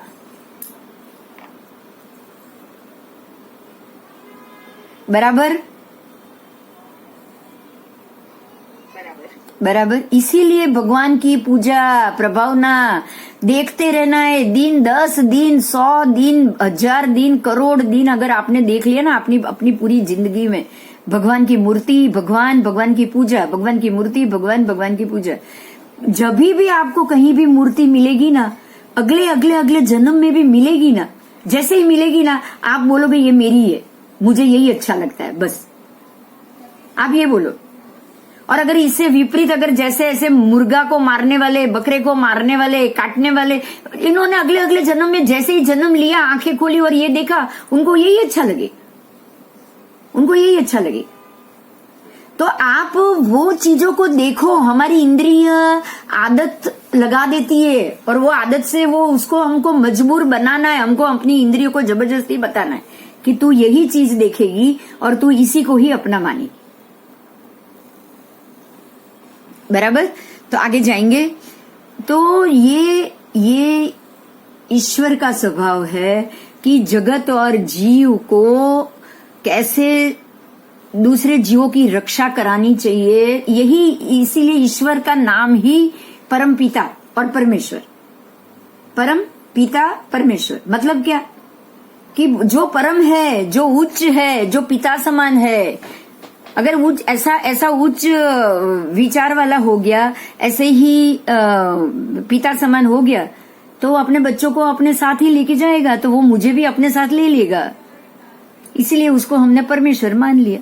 तो जैन दर्शन ने इस विषय में गंभीर चिंतन, सविस्तार अथवा सुस्पष्ट रूप से बताया है कि जो चीज को आप देखोगे ईयड़ भमरी, बिल्कुल इसी तरह से उसका उदाहरण, इसी तरह से जब भमरी ईयड़ जब भमरी का जब बाहर निकलती है ना कोशटे से, तब वो ईयड़ होती, वो दूसरी भमरी को उड़ते देखती है अपने आसपास, उसकी माँ होगी ना, उसको उसके माथे पे उड़ती है, उसको देख के ही वो अपनी कोशिश करती है उड़ने की, अपने शरीर में से उसी की तरह उछलती है। 4 बार, 10 बार, 25 बार उछलेगी ना, तो अपने शरीर के जो आर्के ना, उसमें से वो फाड़ के अपना शरीर चीर के उसमें से पंख बाहर निकाल दी। इसलिए ईयड़ भमरी का उदाहरण है। हम लोग को ईयड़ की तरह भमरी बनने की कोशिश करनी, बनना ही बनना है, कोशिश भी नहीं, बनना ही बनना है बस। बिल्कुल हम परमेश्वर को देखते रहेंगे, पिता अपने भगवान को, अरिहंत परमात्मा को देखते रहेंगे और उनके ही गुण सोचेंगे, उनके ही गुण सोचे। आगे गणितानुयोग में मुख्य रूप से ये लोक के चिंतन में किया जाता है। अब गणितानुयोग में क्या क्या नाम है आप लोग पढ़ रहे हो और बहुत सारा और भी पढ़ोगे। नाम लोक, स्थापना लोक, द्रव्य लोक, क्षेत्र लोक, काल लोक, भाव लोक, अधोलोक, तिर्यक लोक, ऊर्ध्व लोक, ज्ञान लोक, दर्शन लोक, चारित्र लोक। लोक के इतने सारे डिफरेंट वे है जो आपको जानना और समझना है गणितानुयोग आदि। ये सारे का अनेक दृष्टियों से विचार किया जाता है। ये सबका आपको अनेक दृष्टियों से विचार करना है, एक से नहीं, अनेकांत से ही करना है, एकांत से बिल्कुल नहीं। जैसे स्थापना लोक में लोक के आकार का विचार किया जाता है। देखो अभी जो बात हुई मैं वही बताऊं। अगर ये लोग जैसे ही अपने त्योहार में वध करते हैं, बकरे का वध करते हैं और ये बोलते हैं कि ये धार्मिक है, धार्मिक है, ये धार्मिक है, आप ये सोचो अभी यहाँ पे ही एक बात पे सोचो, ये उन्होंने एकांतवाद बना दिया, एकांत बना दिया। अगर आप अनेकांत से सोचोगे तो आप ये बोलोगे कि अरे हरेक धर्म दो चीज बोल रही है, हरेक जीव को जीने देना चाहिए। ये दृष्टिकोण यहां से निकल गया ना। हरेक जीव को जीने का हक है, निकल गया कि नहीं निकल गया बोलो। अनेकांतवाद ये कहता है कि हरेक जीव को जीने का समान अधिकार, हम किसी भी जीव को मार नहीं सकते, ये अनेकांतवाद। जैसे हमको जीने का अधिकार है उसको भी जीने का अधिकार। एकांतवाद में ये कह, एक मिनट जरा फोन लेती हूँ, एक मिनट। शास्त्रीय भाषा में लोक के संस्थान का विचार कहा गया है। दृश्यमान जगत के आकार के विषय में भी अनेक प्रश्न उपस्थित होते हैं। तो क्या जगत थाली जैसा गोल है या गेंद जैसा गोल है ना, ये तो बड़ा प्रश्न है। जगत कह रहा है ये गेंद जैसा है, हवा में लटक रहा है। जैन दर्शन, सभी दर्शन ने ये कहा, हिंदू दर्शन, जैन दर्शन ने कि ये तो जमीन पे है और बिल्कुल थाली के आकार में है, गोल है और जमीन पे है। लोक पुरुष का कैसा आकार है, गति सहायक द्रव्य धर्मासिकाय, स्थिति सहायक द्रव्य फिर अधर्मासिकाय, आश्रयदाता द्रव्य आकाश, स्थिति नियंता द्रव्य काल द्रव्य, चेतनाशील जीवास्तिकाय, मूड जड़ द्रव्य पुद्गलास्तिकाय का स्वरूप भी बताया है। सबने अलग अलग माना है। किसी भी कोई भी धर्म ने ऐसे कोई भी स्वरूप को क्या एक जैसा माना है क्या, बोलो? नहीं मान पाए। सब धर्म इन सबको अलग अलग मान पाया है। देखिए यहाँ पे इसलिए आपके लिए थोड़े से पिक्चर रखे हैं, आप ये देख सकते हो। देखिए ये पृथ्वी हवा में है और पृथ्वी की सतह से सूर्य बिल्कुल इस तरह से उगता हुआ दिखाई दे रहा है, दिखाई दे रहा है ना। अब यहाँ पे एक प्रश्न आता है, आप देखिए ये पृथ्वी की सतह से लिया हुआ है पिक्चर। अब यहां से एक प्रश्न आता है कि जब पृथ्वी गेंद की तरह गोल है तो ये पिक्चर में क्यों नहीं दिखाई दे रही है? आपको है ना हर एक चीज में ये चीज को ढूंढना है। हर एक में एक क्वेश्चन खड़ा होगा, वो क्वेश्चन आपको समझना है। देखिए ये भी बराबर आपको सूर्य का प्रकाश बाहर निकलता दिखाई दे रहा है और खाली सूर्य नहीं, सूर्य के साथ दूसरे ग्रह भी दिख रहे हैं। देखिए ग्रह नक्षत्र दिख रहा है, उसमें एक हेलीकॉप्टर भी दिख रहा है। हाँ, ये हेलीकॉप्टर है सफेद वाला, ये हेलीकॉप्टर है। हाँ। और ऊपर ये देखिए ग्रह है, बाकी सारे सूर्य और ये आप पृथ्वी की क्षितिज से ही सारे फोटो ले रहे हो। ये पूरी इन्होंने दूसरे पिक्चर में आज के साइंस ने इसको पूरा इसको क्या बोलेंगे, मिल्की वे, इंग्लिश में मिल्की वे मतलब पूरी सूर्यमाला है। ये इनके हिसाब से ये पूरी सूर्यमाला है। हमारे सारे ग्रह नक्षत्र पृथ्वी सब इसके अंदर, सभी ग्रह इन्होंने ये मिल्की वे के अंदर माना है। अगर ये मिल्की वे के अंदर सभी ग्रह नक्षत्र माना है, पृथ्वी को भी इसके अंदर ही माना है, तो ये पिक्चर आई कहां से? पहला प्रश्न ये, अगर सब अंदर है तो ये पिक्चर आई कहां से?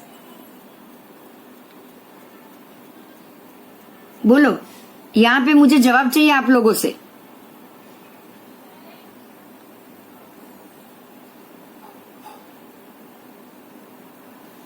हाँ બધું કોન્ટ્રાડિક્ટરી છે. हाँ, मैं वही तो बोल तभी तो सवाल कर रही हूँ. अगर ये पूरा मिल्की वे है, पृथ्वी भी हमारी इसके अंदर है, और हमने जो भी सैटेलाइट से पिक्चर लिए है वो पृथ्वी के लिए, तो ये इतने प्रकाश के अंदर क्या आपको कोई भी पिक्चर दिखाई देगा? ये आप अगर बाहर से लो तो दिखाई सकता है, लेकिन अंदर से लो, अंदर ही खड़े रह के, तो क्या आपको ऐसा पिक्चर मिल सकता है? अपने आप को ये क्वेश्चन करो बस. Not possible. अपने आप को ये क्वेश्चन करो. ऐसे क्वेश्चन से देखिए, ये रही पृथ्वी, ये रही पृथ्वी. अगर अंदर से ले रहे हो तो भी ये ऐसी फोटो, और अंदर से ले रहे हो तो अभी ये फोटो, बोलो कैसे पॉसिबल है?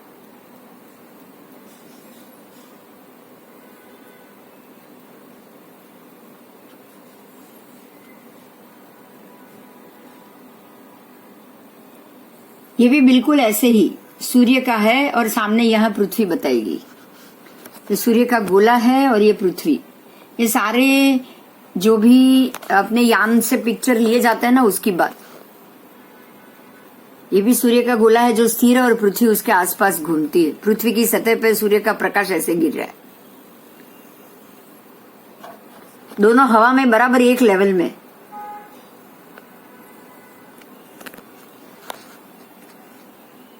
आज के साइंस के हिसाब से ये भी देख लीजिए.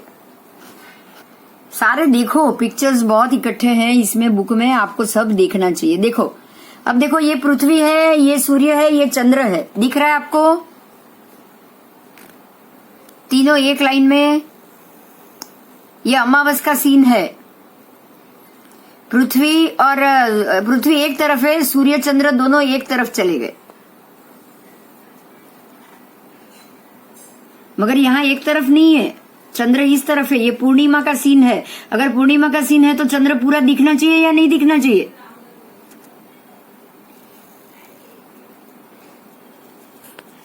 क्लियर हो रही है मेरी बात? देखो, सूर्य यहाँ पे है, पृथ्वी बीच में, और चंद्र इस तरफ है. ये कला दिखा रही है कि चंद्र बाहर है.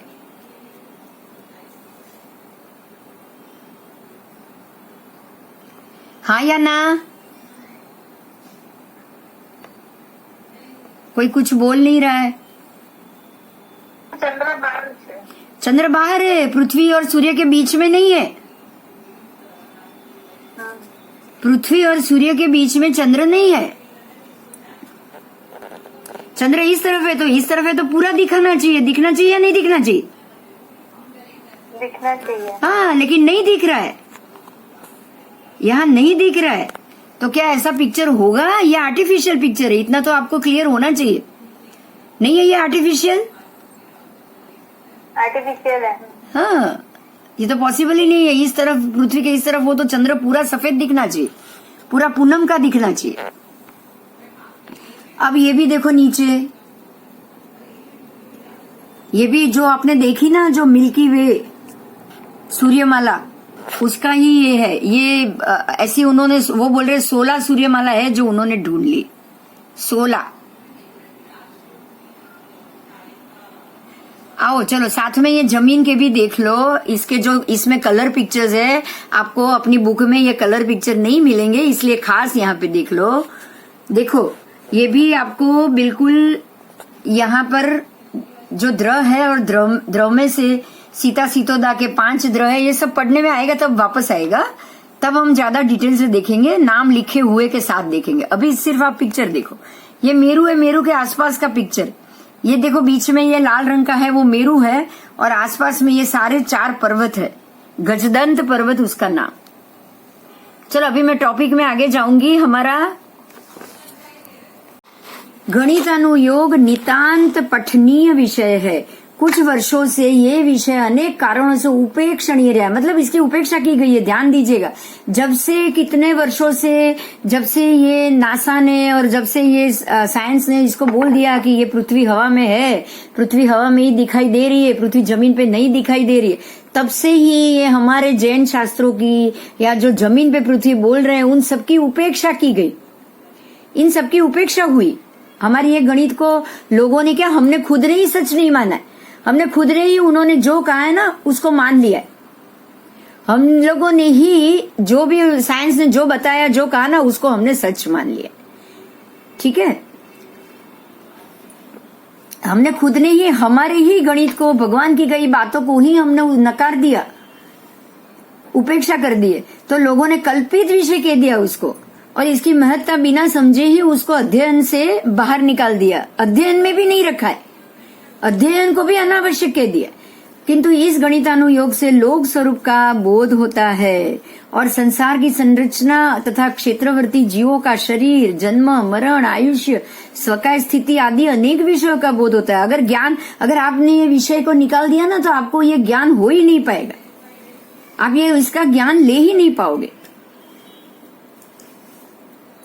उसके बाद आयु, स्वकाय स्थिति आदि अनेक विषयों का बोध होता है। ये चिंतन धर्म मार्ग में आगे बढ़ने के लिए अत्यंत आवश्यक। ऐसे तो धर्म ध्यान का एक प्रकार संस्थान विषय और लोक स्वरूप का चिंतन आवश्यक है धर्म ध्यान के लिए, ठीक है, ये बहुत आवश्यक है। लेकिन इससे धर्म ध्यान की गहराइयों में प्रवेश प्राप्त होता है। ये अगर आप इसको जमीन पे मानो, ये रचना जानो, जीवों की स्थिति जानो, जगत की स्थिति जानो, तो डेफिनेटली हम लोगों को वो वैराग्य आएगा ही आएगा। ये ज्ञान हमारे लिए वैराग्य की तरफ धक्का देगा, वो हमको ये संसार से बाहर निकलने में बहुत उपयोग में आएगा। धर्म ध्यान की गहराइयों में हम प्रवेश कर पाएंगे। तो ये लोक का विचार मात्र, वाणी विकास या कपोल कल्पना मान के उसको नहीं छोड़ना है। ऐसे सब्जेक्ट को हम बिल्कुल नहीं छोड़ सकते, ठीक है, बिल्कुल उचित नहीं है इसको छोड़ना। इस विषय का शास्त्रीय अध्ययन हमें जीवन की नई दिशा देने वाला हो सकता है।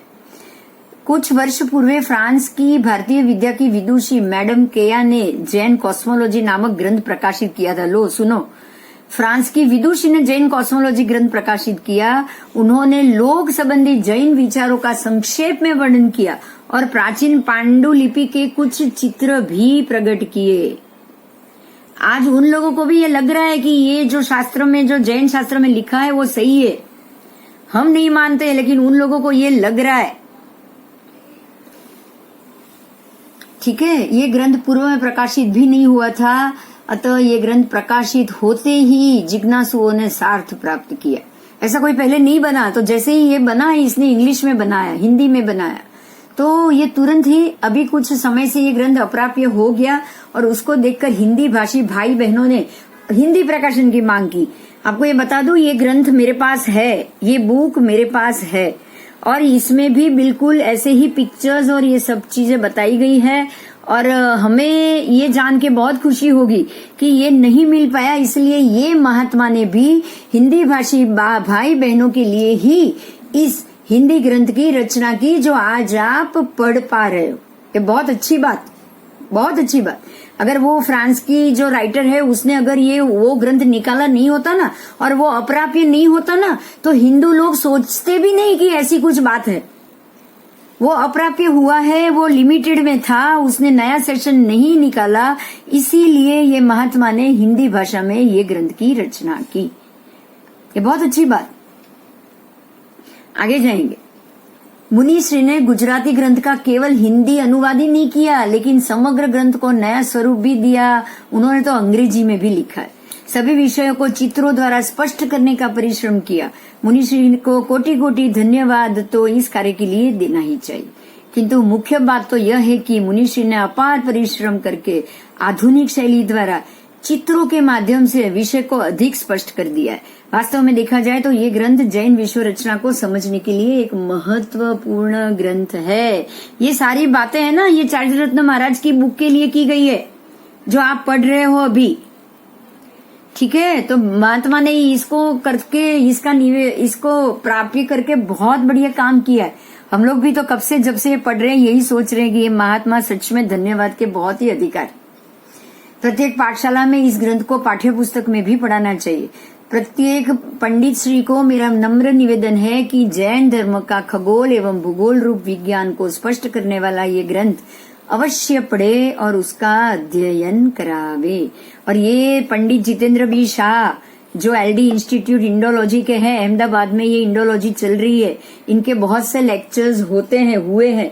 मैंने तो सुने ही है। दक्षा, तूने भी सुने? याद आ रहा है जितेंद्र भाई? तो एमपीसी એટલે 4 સેમિનાર ને બધું કર્યું. हाँ, मैं वही कह रही हूँ. इनके अभी जो भी सेमिनार होते हैं इनमें इनका लेक्चर होता है. मैं तो खुद पर्सनल भी मिली हूँ उनसे और मैंने ये पंचांग की बात की थी. उन्होंने एक ही बात कही थी, आप बहुत मजबूती से आगे बढ़ो, लेकिन जो महात्मा रेडी हो, थोड़ा भी समझे तो आप उनसे लेटर लिखा के लेते जाओ. उन्होंने ये बात भी मुझे बताई थी. बहुत साल हो गए मुझे उनको मिले हुए, 5 साल हो चुके हैं ये चर्चा करते हुए. उसके बाद सेमिनार में सब में तो मिले थे. पता है वो अचलगंज का सेमिनार हुआ था, तिथि की बात हुई थी, जहाँ तिथि का लेक्चर मैंने दिया था, तभी भी जितेंद्र जी वहीं पे थे. उन्होंने भी इसमें लेक्चर दिया हुआ था. तो आप लोग भी जब भी इनका लेक्चर है आप जरूर सुनते रहना, ठीक है. इनका लेक्चर सुनने जैसा होता है. जितेंद्र बी शाह का लेक्चर सचमुच में बहुत बढ़िया और सुनने जैसा होता है. हाँ, जैनिज्म पर उनका नॉलेज बहुत ज्यादा, बहुत ही है, डीप है, गहरा है, ठीक है. तो ये उनका लिखा हुआ था. अब आपके सामने ये पिक्चर आया है, देखिए, ध्यान से देखिए, फिर मैं थोड़ा सा ये पिक्चर के लिए आपको बताऊंगी. खगोल भूगोल पढ़ने के लिए जाओगे, ठीक है. अब आप धीरे धीरे भूगोल पढ़ने के लिए जाओगे. देखा, बिल्कुल मध्य में मेरू पर्वत दिख रहा है आपको. 1000 योजन ऊंचा मेरू इतना ऊंचा है. 1 लाख योजन जितना जम्बू द्वीप की चौड़ाई होगी ना, बिल्कुल मेरू की ऊंचाई उतनी. अगर मेरू का जो परछाई पड़े ना तो जम्बू द्वीप के अंदर ही पड़े, उसके बाहर ही ना निकल पाए. समझ में आ रही है मेरी बात. जितनी ऊंचाई मेरू की है उतना ही चौड़ा जम्बू द्वीप. और ये आसपास के सीतोदा नदी और सीता नदी के वन है. देखो ये द्रह है, ये सारे द्रह है, 5 द्रह. सीता नदी के ऊपर के 5 द्रह, ये सीतोदा नदी के ऊपर के 5. ये आया आपके लिए पर्वत. और आप यहां से शुरू करोगे भरत क्षेत्र, बिल्कुल आपको यही मिलेगा. ये जो कोने वाला है ना, पीला, पहला पीला कर्सर घूम रहा है, ये भरत क्षेत्र है. इतना ही पतला, बस जो ग्रीन लाइन पतली है ना, दिख रही है आपको, सबसे पहली ग्रीन लाइन दिख रही है, ये लवण है. हाँ. और ये जो ग्रीन लाइन है ना पतली, वो है भरत क्षेत्र. उसके बाद ये पीला जो है वो हिमवान पर्वत, लघु हिमवान. फिर ये पद्मद्र, यहां से ही पद्मद्र. उसके बाद ये जो व्हाइट लाइन है ना, और ये भी द्रह है. ये जो है ना, ये जो गोल जो जहां कर्सर घूम रहा है ना, वो क्षेत्र आ गया हेमवत क्षेत्र. उसके बाद ये आया वापस पर्वत, ऐसे पर्वत क्षेत्र. उसके बाद ये है निषद, और यहाँ पे एक और क्षेत्र. उसके बाद ये लाल वाला है वो निषद, ये निषद है और तिगिंचिद्र है. उसके बाद सीधा यहाँ उत्तर कुरु देवकुरु आएगा. फिर ये पूरा महाविदे का एरिया, ये जो चटाई जैसा दिख रहा है ना, ये चटाई जैसा दिख रहा है ना, ये दिख रहा है बीच में ये काली लाइन. और ये पूरे आपको महाविदे क्षेत्र के 32 खंड, एक महाविदे का 32 खंड, यहाँ और यहाँ दोनों, 8 इधर 8 इधर, 8 इधर और 8 इधर, चारों मिला के 32 खंड हुए. ये चारों मिलके 32 खंड हुए. ऐसे ही यहाँ नीलवान पर्वत, फिर वापस क्षेत्र, पर्वत क्षेत्र. और ये लास्ट में जैसे वहां पे था, ऐसे ही लास्ट में यहाँ पे आपको ऐरावत क्षेत्र मिलेगा. ये यहाँ पे थोड़ा सा पिक्चर कट गया है, ये वाला, ये जो है ना पीली लाइन, वो ऐरावत क्षेत्र है. दूसरे में अगर हो तो मैं बता दूं. देखो यहाँ पे है, देखो ये बीच वाले में है. देखो अगर ये कोने में कर्सर घूम रहा है ना, उधर ये ऐरावत है क्षेत्र, पतली लाइन. बिल्कुल ऑपोजिट साइड ये भरत क्षेत्र है. समझ में आया? ये पूरा हमारा जम्बू द्वीप 1 लाख योजन.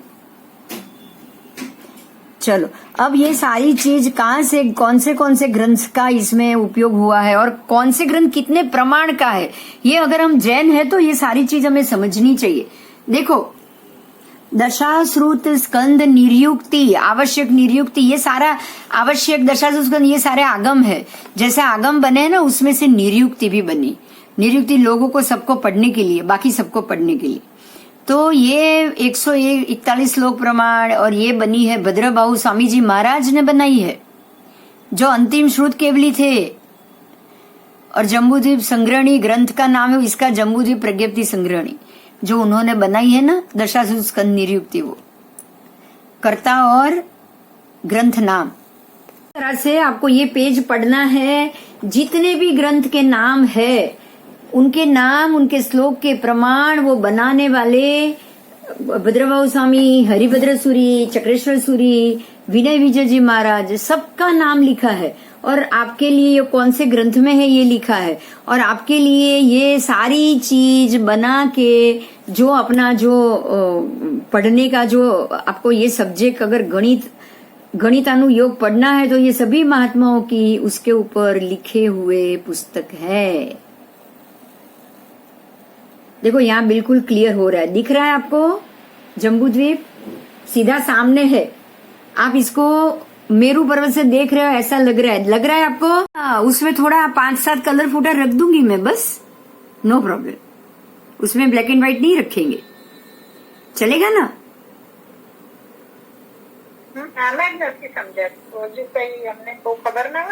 हाँ, पर अभी आपको ये तो दिख ही तो रहा ही है ना कलर फोटो। हाँ, बस वो आपको आपके YouTube में लिंक में भी कलर फोटो दिखेगा। मैंने रखा हुआ है और मैं बोल रही हूँ साथ में, बोलते बोलते आप इसमें रिकॉर्डिंग में भी मैं रख रही हूँ, डोंट वरी। आप लोग YouTube में देख लीजिएगा। देखिए मैं फिर से बोल रही हूँ, यहाँ पे जो बोली थी वो, ये मेरू पर्वत, उसके बाद ये 4 गजदंत पर्वत दिख रहे हैं आपको, 4 लाइन दिख रही है। देखिए ऐसे अर्धचंद्र के आकार में, ये एक नहीं है, ये 2 पर्वत है। आपको लाइन दिख रही है? पहले ये बोलो।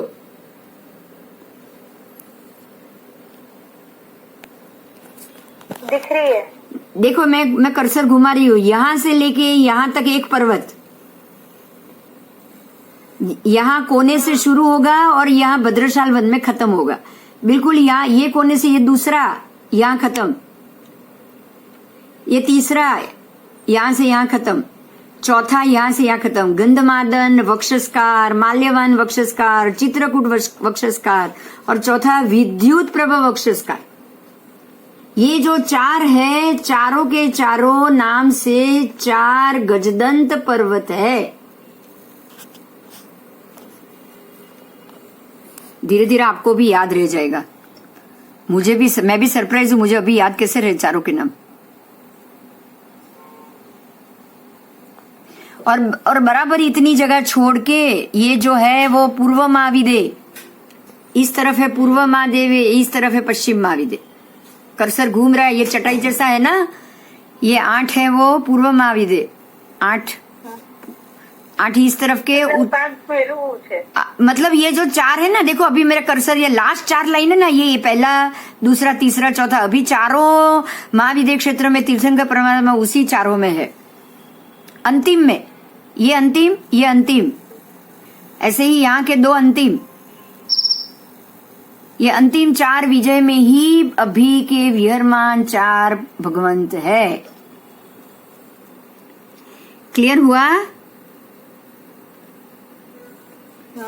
बस चलो खत्म हो गया है। अभी नेक्स्ट क्लास से तो हम गणितानुयोग, ये भूगोल, जैन भूगोल ही पढ़ना है आपको, ठीक है? इसलिए ये पिक्चर से आज शुरुआत कर रहे हो आप। और ग्रंथ नाम भी है, जो भी है कंटिन्यू। यहाँ महात्मा कौन है, वायु पुराण, वराह पुराण, किसमें से ये ग्रंथ बना है। आपको यहाँ वेद व्यास जी, देखिए नाम देखिए, ध्यान दीजिएगा। वेद व्यास जी का भी नाम है, अग्नि पुराण, शिव पुराण, नारद पुराण, लिंग पुराण। क्यों नाम है पता है आपको? ये सारे ये जम्बूद्वीप साबित करते हैं। ये सारों में से हमारा जैन जो पद्धति है जम्बूद्वीप, वो साबित हो रही है। आदि पुराण, समवायांग सूत्र, मिस्टीरियस यूनिवर्स जो इंग्लिश में भी लिखा है वो, जैन भारती, इंडियन फिलोसॉफी, उसके बाद विष्णु पुराण, कूर्म पुराण, प्राचीन भारत, शिव पुराण, नारद पुराण, लिंग पुराण, 18 के 18 पुराण के नाम है। वायु पुराण, महापुराण, ब्रह्मांड पुराण, वसुदेव हिंदी, ये सारे तो हमारे नहीं है, लेकिन वो सबने भी जम्बू द्वीप को माना है, डाई द्वीप को माना है, उन्होंने सबको माना। अब ये गजदन पर्वत नजदीक से देख लीजिए, मैं वापस फोटो लगा रही हूँ इसमें, आप देखिए, बिल्कुल आपके लिए ही आज ये हुआ है। देखिए ये गजदन पर्वत ऊपर से देखिए कैसा लग रहा है, देखा? देखो ये मेरू के पास आके मिलते हैं दोनों, ये दोनों का एंड है, ये एक पर्वत का एंड, ये दूसरे पर्वत का एंड दिख रहा है, और शुरू हो रहा है यहां से, ये कोने से, ये कोने से लेके ये कोने से, ये यहां से जाके यहाँ जाके हाथी के दंत होते हैं ना, इसलिए इसका नाम है गजदन। ये यहां से ये, और ये देखो ये ऊपर ग्रीन दिख रहा है आपको, कितना बढ़िया पिक्चर बना है। ये तो सोचो यहाँ पे भगवान का अभिषेक होता है, ये ग्रीन पे, ये पांडुक शिला, ये जो ऊपर 1000 योजन की 4 शिलाओं वाला है, जहाँ पे सारे 64 इंद्र भगवान को ले जाके अभिषेक करते, जन्माभिषेक करते, बराबर मेरू की टोच पे। अगर हम देव बने और 1 लाख योजन ऊपर जाके भगवान का अभिषेक करे, स्नात्र यहाँ मंदिर में करे और कल वहां जाके करे, तो कितनी खुशी होगी। मजा आई जाए, तो ये खुशी तब होगी जब आप इसको ये जन्म में पढ़ोगे तो उसको देखने का मन करेगा कि नहीं? करेगा ना? कर रहा है। हाँ, पढ़ोगे तो करेगा, नहीं तो कैसे करेगा बोलो? आप पढ़ोगे तो करेगा। पांडुक शिला से, हाँ, पांडुक वन में पांडुक शिला 4 अलग हो, चारों दिशा में 4 है। पांडुक वन में ही ये चारों ऊपर, सबसे ऊपर का जो है उसमें 4 शिला है। उसमें मतलब भरत क्षेत्र के लिए अलग शिला, ऐरावत के तीर्थंकर परमात्मा के लिए अलग शिला, पूर्व विदे की अलग, पश्चिम विदे की अलग, चारों दिशा में 4 शिला। उसमें जो सिंहासन है वो अलग अलग। भरत क्षेत्र में एक ही सिंहासन है, क्योंकि वहां एक ही भगवान जन्म लेंगे एक टाइम पे। लेकिन महाविदे, पूर्व महाविदे में 2 भगवान एक साथ जन्म लेंगे, तो उनका 2 भगवान का एक साथ अभिषेक होगा। वहां पे 2 शिला है, ऐरावत में एक ही शिला है, और पूर्व महाविदे में भी 2 शिला है। वो आप पढ़ोगे पूरा, जब आएगा तो पूरा पढ़ोगे, अभी सिर्फ मोटी मोटी बात पढ़ रहे हो। देख लिया? मेरू में अलग अलग शिला हो। हाँ, 5 मेरू है ना, 5 मेरू में सभी के भगवान के लिए है तो अलग ही होगी ना। 5 मेरू पे 6 शिला। हाँ, 5 मेरू पे 4 शिला और 6 सिंहासन, 4 शिला और 6 सिंहासन होंगे। शिला 4 होगी, सिंहासन 6 होंगे। देख लिया? ये विजय की अंदर की रचना देख लो सभी, ये वाला महाविजय के विजय के अंदर की रचना। ये पिक्चर बहुत नजदीक से, आगे आप पढ़ोगे इतना नजदीक पिक्चर नहीं मिलेगा। ये गजदन पर्वत है, यहाँ से ये शुरू होगा, ये बीच में पूरा सबका वैताड़ पर्वत दिखा। हाँ। ये काली लाइन है ना, सबके बीच में से वैताड़े से 2 विभाग होंगे।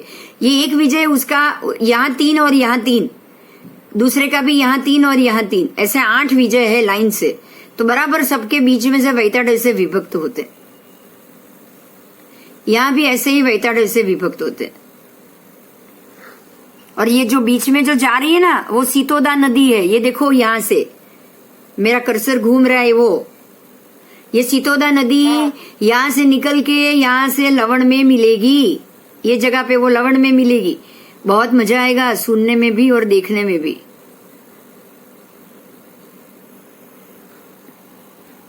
ठीक है, देख लो ये, और ये ध्रुव को नजदीक से देख लो, ये ध्रुव को नजदीक से देख लो, बिल्कुल दिख रहा है आपको। ये पद्मध्र है, ये पद्मध्र है ये वाला, पर ये पद्मध्र नहीं है क्योंकि यहाँ से एक ही नदी निकल रही है, एक नदी इस तरफ एक नदी उस तरफ, तो ये पद्मध्र नहीं है, ये हेमवत क्षेत्र की बात। एक नदी है, देखो ये ध्रुव में एक इधर निकल रही, एक इधर निकल रही। हमारे यहाँ तो 2 नदी निकलेगी एक साथ। तो ये यहाँ का क्षेत्र, ये निषद पर्वत का तिगिन छिद्र है। एक क्षेत्र हेमवत क्षेत्र और दूसरा ये हरिवर्ष क्षेत्र। 2 क्षेत्र के बीच में ये निषद पर्वत है। समझ में आ रही है आपको स्थिति? हाँ हाँ ये पीला है, वो बीच में कौन सा पर्वत आएगा ये? 1 मिनट। निषद भी नहीं। एक तरफ ये है आपका हेमवत क्षेत्र, उसके बाद आएगा महाहिमवन पर्वत, उसके बाद आएगा ये हरिवर्ष क्षेत्र, और उसके बाद ये लाल वाला है वो निषद पर्वत। ठीक है, तो 2 पर्वत के बीच में एक क्षेत्र, ये भी एक पर्वत और आगे एक पर्वत आएगा, उसके बीच में एक क्षेत्र। 2 पर्वत, ये बीच में एक क्षेत्र, 2 पर्वत, बीच में एक क्षेत्र।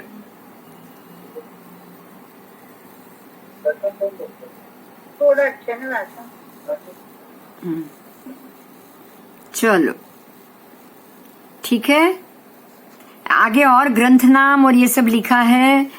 अभी अभी के महात्मा ने भी जो लिखा है सबके भी इसमें नाम है। अब यही पिक्चर बार बार आ रहे हैं, कोई बात नहीं।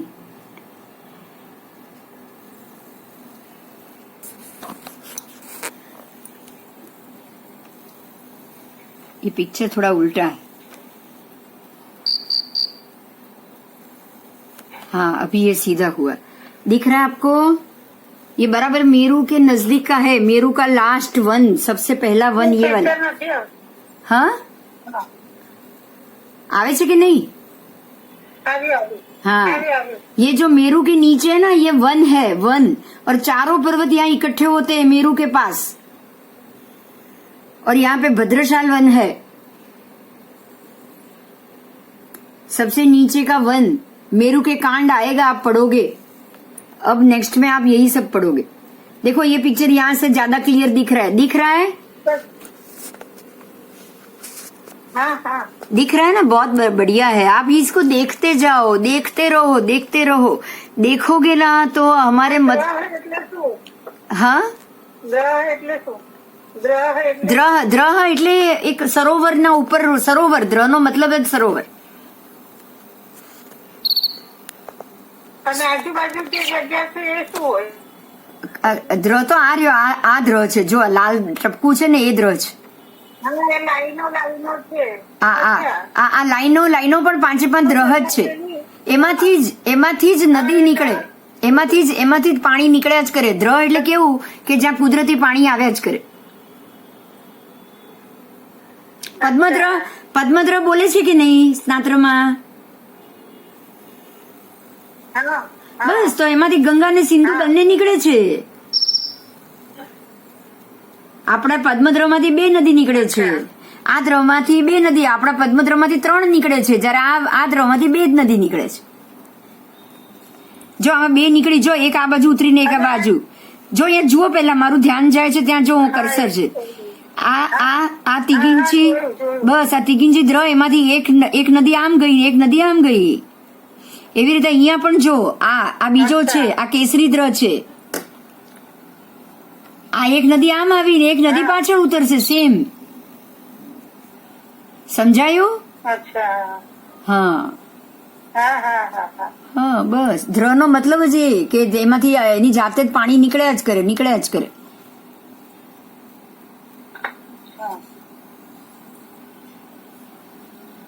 બરાબર, જો પાછા બધા એ જ પિક્ચરો જો। હવે આ જે લાઈન છે ને, જે 5ની, એ તમને આ મોટામાં દેખાશે। જો આ જો આવું છે, જો જોયું? ના, એટલે સીડી નથી, આખી આમ લાઈન છે, લાઈન, એમાં આવા આ દ્રહ છે, 5 દ્રહ છે।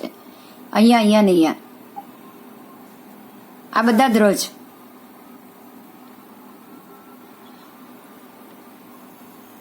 આમ શું દૂરથી આવા દેખાય? આ દૂરથી આવું સીડી જેવું દેખાય, પણ સીડી નથી, સીધી લાઈન જ છે, એ આવું છે।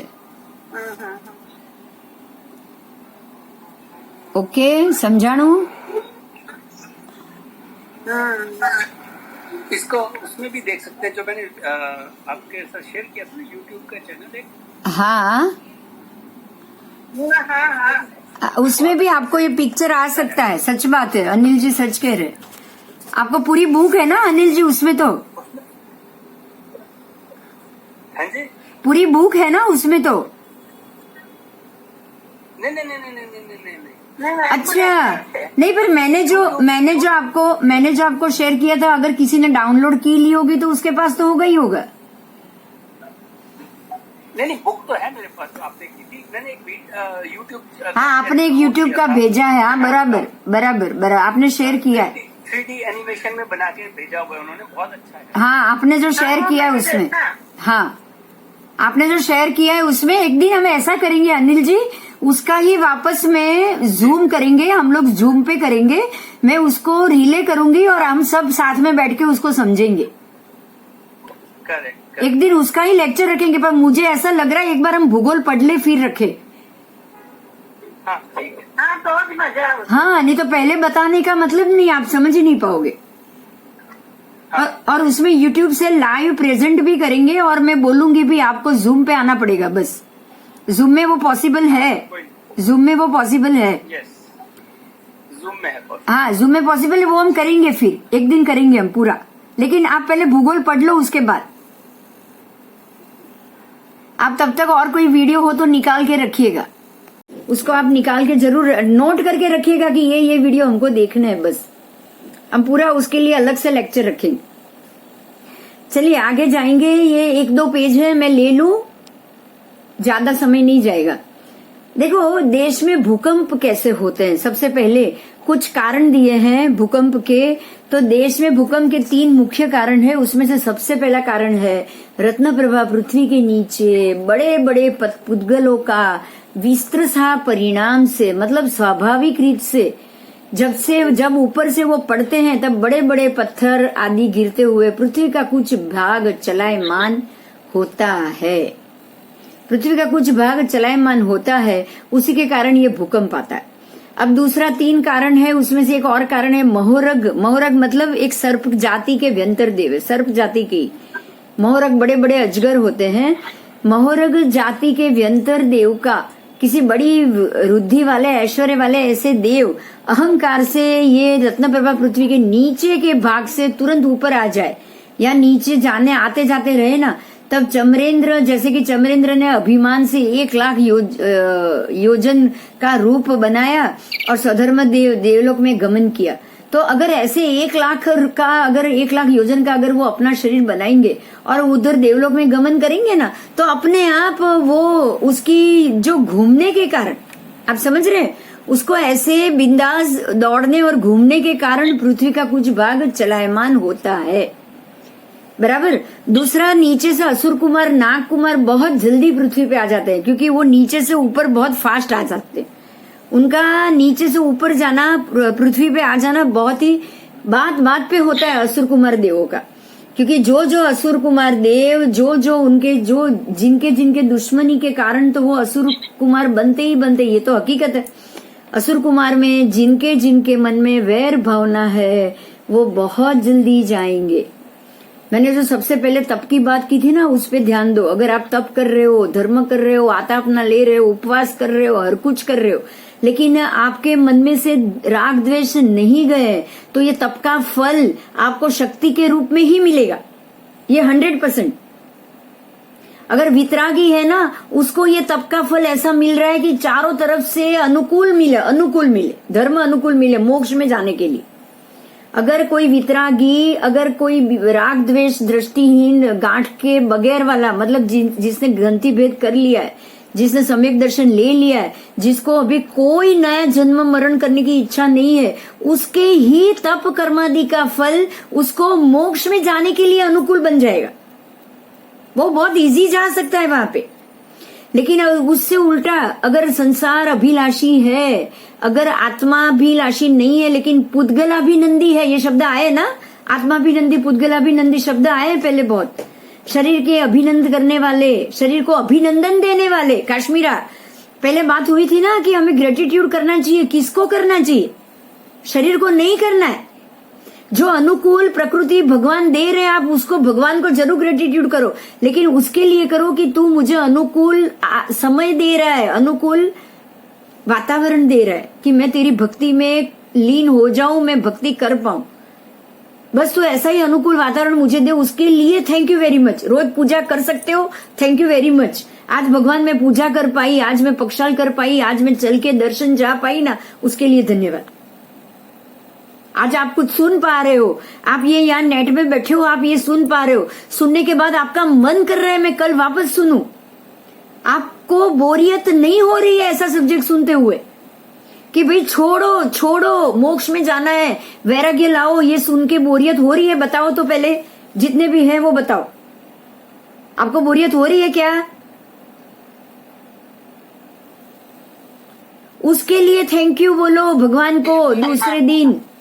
दूसरे दिन जाके भगवान को उसके लिए थैंक यू बोलोगे आप। ग्रेटिट्यूड यहां पे करना है, ठीक है? ठीक है, चलो आगे जाएंगे।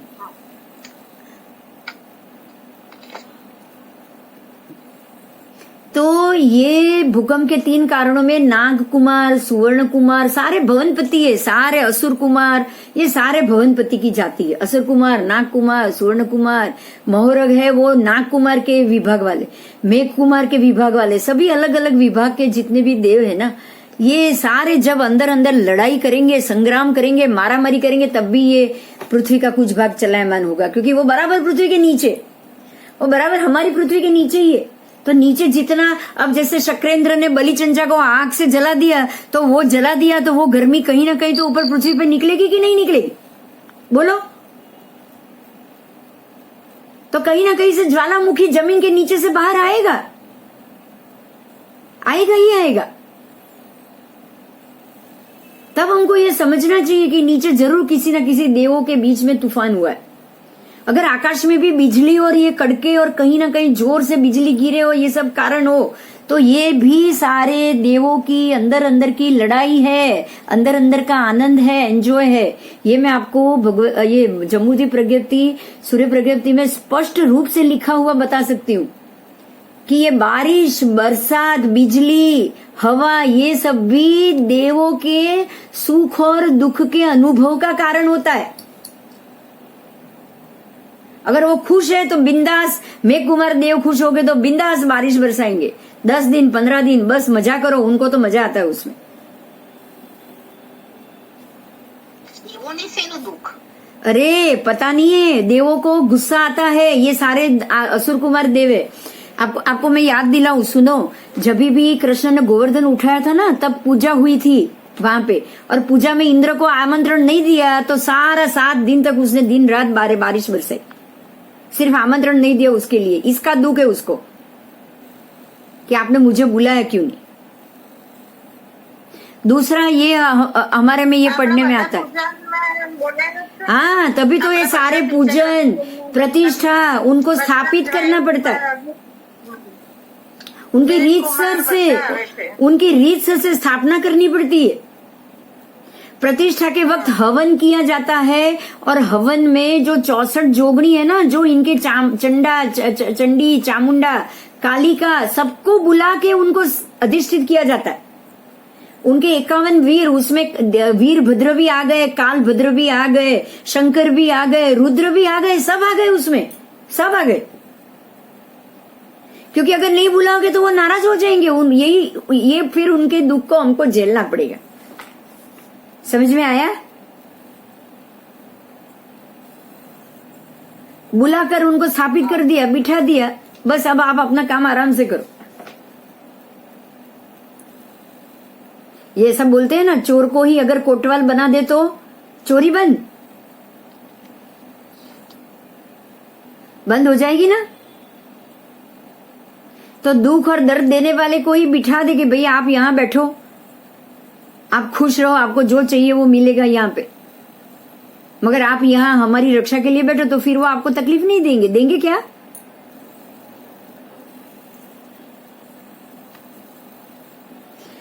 तो देश में भूकंप के ये कारण है कि असुर कुमार, नाग कुमार, ये सब जो है वो बिल्कुल अपनी संग्राम, अपनी तकलीफ, अपना दुख, अपना खुशी, अपना एंजॉयमेंट, उसी के कारण ये सारी धमाल करते रहते। सर्व भूकंप के 3 कारणों में प्रथम कारण रत्नप्रभा पृथ्वी के नीचे जो घन वायु है वो क्षुभित होता है। वायु हमेशा मूविंग में होगा, जब वो क्षुभित होगा तभी भी ऊपर की पृथ्वी को हिला देगा।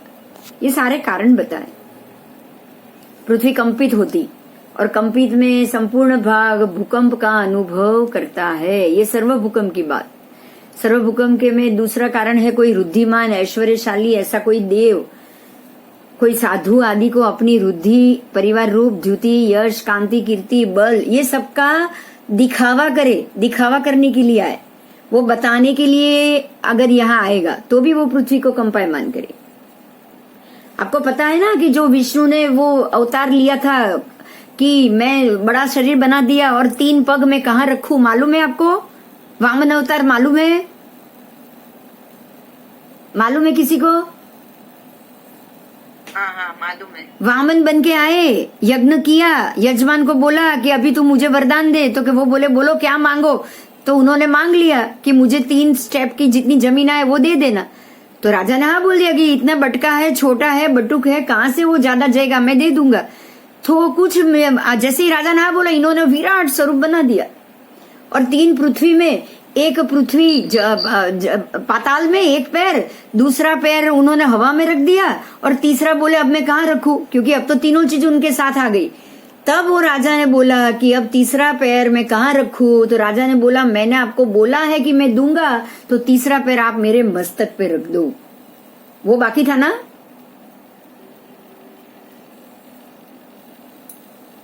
ऐसी पूरी बात है। मतलब ये हो गया कि ये सब अपना रूप दिखाने के लिए ये करेंगे। और तीसरे कारण में से तीसरा है ज्योतिष निकाय में जो ऊपर रहे, जो कल्पोप्रपन्न देव है, मतलब 1 से 12 देवलोक वाले देव, वो ऊपर से नीचे आएंगे और नीचे के भवनपति के बीच में आएंगे और बीच में दोनों में युद्ध होगा। भयंकर युद्ध होता है, भयंकर युद्ध होता है। आप ये ध्यान दीजिएगा। देवलोक के देव और नीचे के असुर कुमार, क्योंकि देवलोक के देव असुर कुमार को एक घड़ी नहीं रखते और असुर कुमार पहले देवलोक से ऊपर तो जा भी नहीं सकते। पहले देवलोक के ऊपर तो वो जा ही नहीं सकते हैं। तो दोनों में जब लड़ाई होगी ना, तो वो ऊपर से नीचे आएंगे और ये नीचे से ऊपर है, मिडल में आएंगे। देवलोक के देव ऊपर से नीचे आए तो मतलब पृथ्वी पे आए, और ये नीचे से निकल के, पाताल से निकल के पृथ्वी पे आए, तो लड़ेंगे कहाँ? पृथ्वी पे ही ना, यहीं पे हवा में लड़ेंगे कि नहीं? ये कारण है कि यहाँ लेकिन लड़ते क्यों है? अरे उनको अपने पुण्य से रुद्धि मिल गई, शक्ति मिल गई। अब निकालेंगे किस पे शक्ति? बोलो, शक्ति निकालेंगे किस पे? अब अगर दो पहलवान है, रेसलर है, एक है रास्ते का पहलवान, एक है अखाड़े का पहलवान, और एक है रास्ते का गुंडा, तो दोनों लड़ेंगे तो एक दूसरे से ही लड़ेंगे ना, किसी दुबले पतले से तो लड़ेंगे नहीं। मगर मिलेगा क्या लड़के? यही तो बात है ना। क्या लड़के? ये तो भवनपति में थोड़ी जाना है क्या उनको? अरे उनको तो कहीं ना कहीं जाना है। तो जहाँ जाऊं मैं शक्ति लेके जाऊं, वो ये सोचेंगे। उनको मोक्ष नहीं चाहिए भाई, उनको कहीं ना कहीं जाना है। अच्छा। हाँ, उनको जाते ही रहना है, उनको लड़ते ही रहना है। तो जाएंगे कहाँ पे वो? तो रागी द्वेषी जो है। हाँ, वही तो होते हैं वो, वही तो होते हैं। राग द्वेष हो। हाँ, तो वही तो होते। देखो अभी यहाँ एक और पिक्चर है, आप ये जैसे हमने समझा वही है। अब आपको ये देखना है बराबर, ये मेरू जो है ना घूम रहा है ना, ये जो 1 लाख योजन, हाँ। ये जो ऊपर 1 लाख, तो 6 बच्चे। हाँ 1 लाख योजन जो पीला मेरू है ना, बराबर ये मेरू को कहाँ से देखो, मेरा कर्सर देखो, यहाँ से घूमेगा, यहाँ से मेरा कर्सर एकदम कोने से ऐसे पूरा राउंड लेंगे, गोल वर्तुलाकार। ग्रह ऐसे घूमते हैं, यहाँ अंदर नहीं आते कभी। ये जो जम्बू है ना, बराबर यहाँ से कोने से लेके, अच्छा भारती ले। हाँ सुनो, कोने से 180 योजन ही अंदर आएंगे बस। ये कोने जैसे ये भरत क्षेत्र है ना, देखो आओ। हाँ, तो जो भरत क्षेत्र है ना, ये वाला कर्सर है वहाँ, ये 526 योजन है। ये भरत क्षेत्र ग्रीन वाला 526 योजन है, ये बराबर। उसमें से सिर्फ 180 भाग में आएंगे, पीछे से 180, और बाकी 330 लवड़ में, मतलब ये यहां से शुरू होंगे तो बराबर यहां तक। ऐसे वर्तुलाकार मंडल कैसे होंगे, देखो कैसे होंगे। तो કેટલું ભરત हाँ ऐसे मंडल, हाँ देखो ऐसे मंडल होंगे। अब समझ में आ रहा है, કેટલું મોટું लागे। ये मंडल समझ में आ रहा है अभी। हाँ हाँ हाँ हाँ। ये मेरू है और बराबर कोने से जैसे देखिए ये सूर्य घूम रहा है, देखो। तो ये जो एरिया है ना, ये पूरा जो मैंने अभी बताया ना आपको, भरत के सिर्फ 180 योजन उसके ऊपर से जाता है। ये बात क्लियर हो गई। सिर्फ कोने से, वो खबर सिर्फ कोने से घूमता है, कोने से, बीच वालों में से नहीं, बीच के क्षेत्रों में से नहीं। ये आपको हमेशा के लिए याद रखना है, तभी आप आगे पढ़ोगे ना तो मजा आ जाएगा। ये એટલે बीच તમે પહેલા કઈ બોલ્યા હતા, તમારો અવાજ નતો ને તમે પણ નતા એટલે। कई वांधो नहीं, હવે बोलू छू, ये सांभळो, कई वांधो नहीं, ये छोड़ी दो। हाँ। ये जो घूम रहा है बिल्कुल भरत के 180 कोने वाले 180, मतलब जो हमारा आज हिमालयन रेंज है ना उसके पीछे से ही घूम रहा है, उसके आगे भी नहीं, अंदर भी नहीं जाता है। ये जो मंडल है वो हमारी जो हिमालयन रेंज है ना बीच वाली, बिल्कुल पीछे, मतलब श्रीलंका, फिर ये हमारा जो मद्रास, केन्या, भारत, वहां तक ये सब घूमेगा।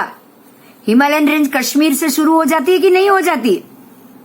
हाँ हाँ, तो उससे अंदर ये मंडल नहीं घूमते, उससे बाहरी भाग में घूमते। अच्छा। हाँ तो सौથી ऊपर कौन से? हाँ, ये मैं बता देती हूँ, मैं आपको साथ में ही बता देती हूँ। सबसे नीचे है सूर्य, देखो दिख रहा है ना, हाँ हाँ। सबसे नीचे है सूर्य। अब सूर्य के नीचे ही राहु और केतु भी है। सूर्य तारा से। के, हाँ तारा भी है, राहु केतु भी है। उसके ऊपर कुछ योजन जाने के बाद है चंद्र। देखो यहाँ लिखा है, देखो सूर्य कहाँ है, 790 जमीन से, ये 790 योजन ऊपर। फिर बराबर ये मंडल है, जैसे शुरू होता है वहां तारा है, 790 योजन पे तारा। उससे 10 योजन ऊपर जाओ, 800 योजन पे सूर्य। तारे से 10 योजन ऊपर, फिर उसके ऊपर एक और फ्लोर है, आप इसको फ्लोर समझ सकते हो। ये फ्लोर है, यहाँ चंद्र है 180 योजन पे। 180 योजन पे राहु है, ये राहु है, કાળું છે ને। ये काला है, राहु है। और बराबर 884 योजन पे चंद्र है। चंद्र से 4 योजन नीचे राहु चल रहा है।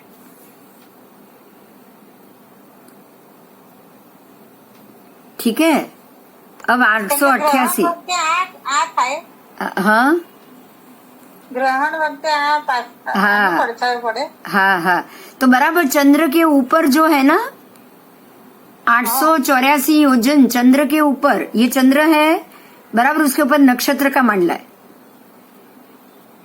उसके ऊपर बुध का मांडला है, बुध ग्रह है, वो है। अभी अभी आपको सिर्फ 4-4 योजन छोड़ के ही देखना है। 4 योजन छोड़ के 888 पे बुध है।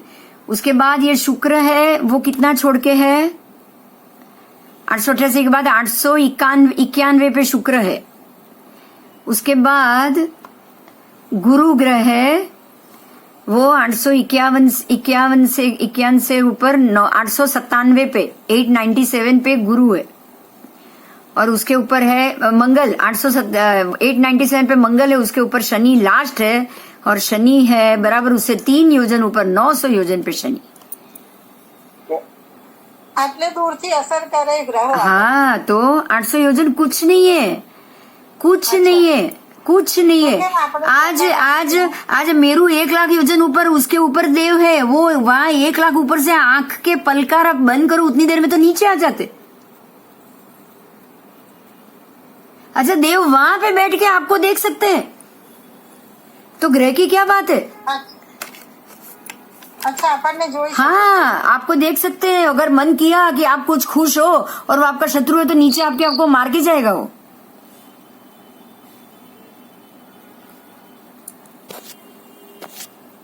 अगर वो आपका शत्रु है तो, अगर मित्र होता है, आपको पता है ना शालीभद्र के पिता ऊपर से क्या भेजते थे रोज? 99 पेटी हो। हाँ, 99 पेटी भेजते। क्यों? उनका बेटा था वो। अब બેન દેવલોકમાં જાઓ તો અમારા માટે પેટીઓ મોકલજો। તું મને દેવલોકમાં ના મોકલ બાપ, માન જો। જો 6 મહિને પડકું ફરે એમાં ન જવું, સીધું આવતા ભવમાં જવાનું, મહાવિદેવ મનુષ્ય જન્મ લઈને મોક્ષ. બસ ભગવાન એ જ માંગવાનું, ગમે ત્યાંથી મોક્ષ આપ. મને ભરતમાં આવીને ભરતમાંથી જ મોક્ષ જોઈએ ને એવું પણ મેં હેતુ નથી રાખવાનું. સમજાયું? ભરત માંથી જલ્દી પાર આવે ને. વાત એ નથી કે જલ્દી પાર આવે. સાંભળ, વાત એ નથી, પાર તો બધેથી જલ્દી જવાનો. જેટલા તમારા કર્મ એટલું જીવવાનું છે બધે. તો બહુ લોંગ થઈ જાય ને. नहीं ऐसा नहीं है, महाविदय में उत्कृष्ट जगन्य तो अंतर्मुहूर्त की आयु है. અચ્છા हाँ वो तो उत्कृष्ट है उतनी लंबी. હા પણ એટલી આવી ગઈ. अरे 8 वर्ष की उम्र में दीक्षा हो जाए, 9 वर्ष में निर्वाण हो जाए भगवान, बस ज्यादा नहीं चाहिए. હમ, ये तो यहाँ भी नहीं होगा, वहाँ जल्दी होगा. હમ. यहाँ कोई 8 वर्ष में वो दीक्षा और 9 वर्ष में थोड़ी यहाँ केवल ज्ञान होने वाला है. कुछ मत सोचो, यही बात है, कुछ मत मांगो. ભગવાન બસ આ આવતા ભવે છોડ, મને કાંઈ, મને તારી પાસે બોલા, મને કાંઈ નથી જોઈતું. बराबर? जो उसका गणित होगा ना वो परफेक्ट होगा, और जो हम रास्ता बिठाएंगे ना तो कहीं ना कहीं गड़बड़ हो जाएगी.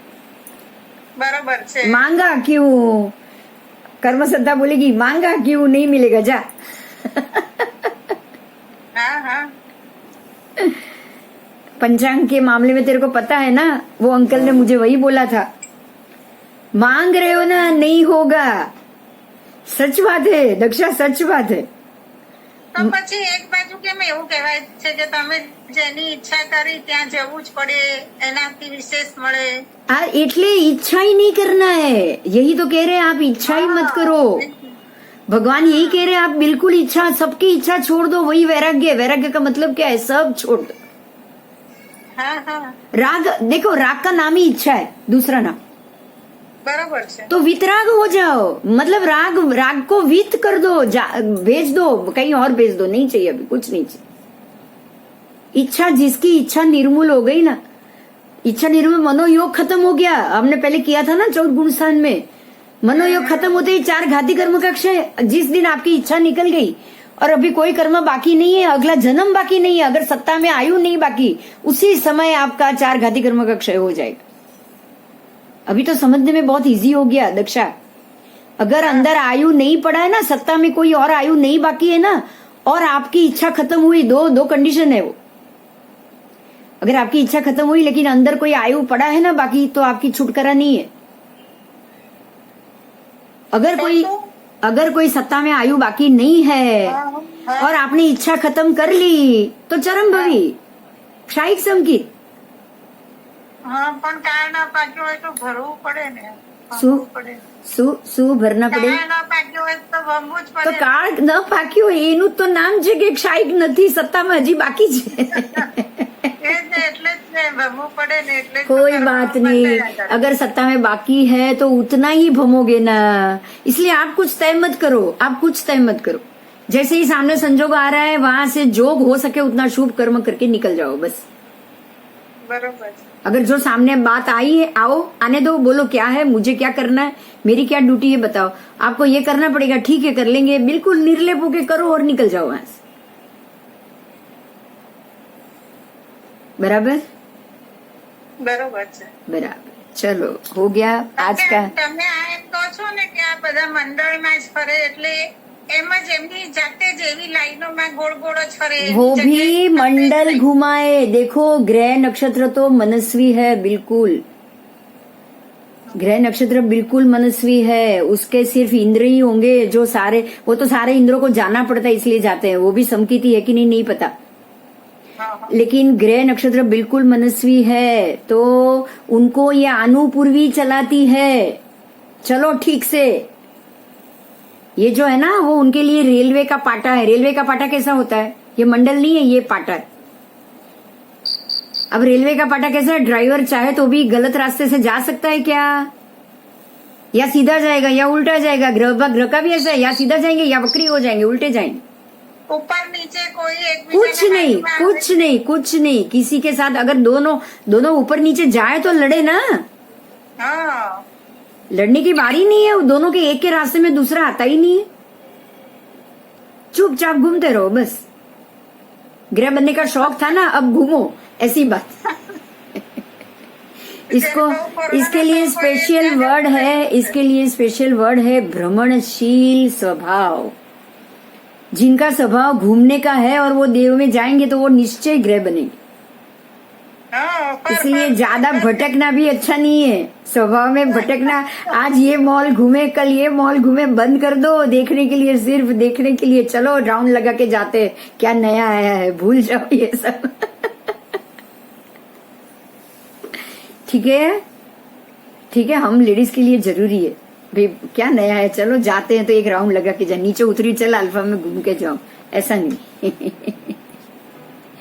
ओके, જરાક પણ મન નથી થતું. हाँ, बस बस बस, क्योंकि ये भ्रमणशील स्वभाव ही हमें तोड़ेगा, हमारा स्वभाव ही हमें तोड़ेगा। स्वभाव को तो बदलना ही पड़ेगा। ठीक है, स्वभाव को बदलेंगे, वितरागी बनाएंगे, मतलब बिना इच्छा का बनाएंगे, बिना गुस्सा का बनाएंगे, बिना अहंकार का बनाएंगे, क्रोध मान माया लोभ भी छोड़ेंगे, ऊपर से इच्छा भी छोड़ेंगे, राग भी छोड़ेंगे। ठीक है, बहुत अच्छी अच्छी बातें है ना, सीखने को मिल रही है। महात्मा को रोज याद करेंगे, यहाँ से मत्थन बंधा भी। उनको बोलेंगे आप सुनो तो मालूम पड़ेगी हम लोग कितनी बार चारित्र रत्न महाराज को याद करते हैं, कितनी बार। हाँ, બારડોલી છે. हाँ पता है, वो ये आजू बाजू જ ફરે છે, સુરત બારડોલી જ। બારડોલી જ છે ચોમાસું. જઈ આવશું એકવાર, થોડુંક શાંત થવા દે, આપણે બધા સવારે જઈને સાંજે પાછા સવારની ગાડીમાં જઈને સાચે નક્કી કરીને જઈ આવશું। બારડોલી તો જઈને આવી જવાય. अवश्य से आराम थी, सुबह की गाड़ी में जाएंगे, शाम की गाड़ी में रिटर्न, रुकने की नाम ही नहीं, रुको तो चिंता है ना। एक दिन तय करेंगे, सूरत में से जिनको आना है वो वहां से आएंगे। अगर ये सुन रहे हैं उनमें बोलेंगे सबको कि एक दिन हमने ये चौमासे में प्लान किया है, पर्यूषण के बाद जाएंगे, एक दिन सुबह जाएंगे, शाम को वापस, संडे के दिन, बराबर। रिटर्न गाड़ी में वापस। मेमो गाड़ी भी बहुत अच्छी है, अपने को कोई जरूरत नहीं है, पढ़ते पढ़ते गोष्ठी करते करते आएंगे, धर्म की चर्चा करते करते। બરાબર છે. है ना। चलो ठीक है, अभी रजा लो, 9 बज गए। હા ચાલો, चलो। શ્રદ્ધામાં રહેજો. यस यस, जय जिनेन्द्र, जय। अभी परसों मिले, जय जय जय जिनेन्द्र। હવે નવી બુક આવશે ને પરસો? हाँ, अब नई बुक, ये पूरा हो गया खत्म, अब जैन भूगोल। तभी आज कलर फोटो बता दिए, आपको थोड़ा आइडिया आ जाए। उसमें फोटो कलर नहीं है ना, इसलिए आज ये इसमें मैंने सारे कलर फोटो आपको बता दिए। મેં સ્ક્રીનશોટ લઈ લીધા છે. नहीं, मैं अभी क्या करूंगी, आपको, आपने ले लिया स्क्रीनशॉट किसका, आज का? आज का नहीं, आज का नहीं, अभी जैन भूगोल का। तू ऐसा करना, मैं तेरे को सौंप रही हूँ, मेरे फोटो में ना एकदम क्लियर नहीं आ रहा है, पर तेरे पास तो होगा नहीं ना। नहीं, मैं करूंगी कुछ भी, चलो बुक में से વોટ્સએપ પર છે ને, વોટ્સએપ પર મોકલી દેજો.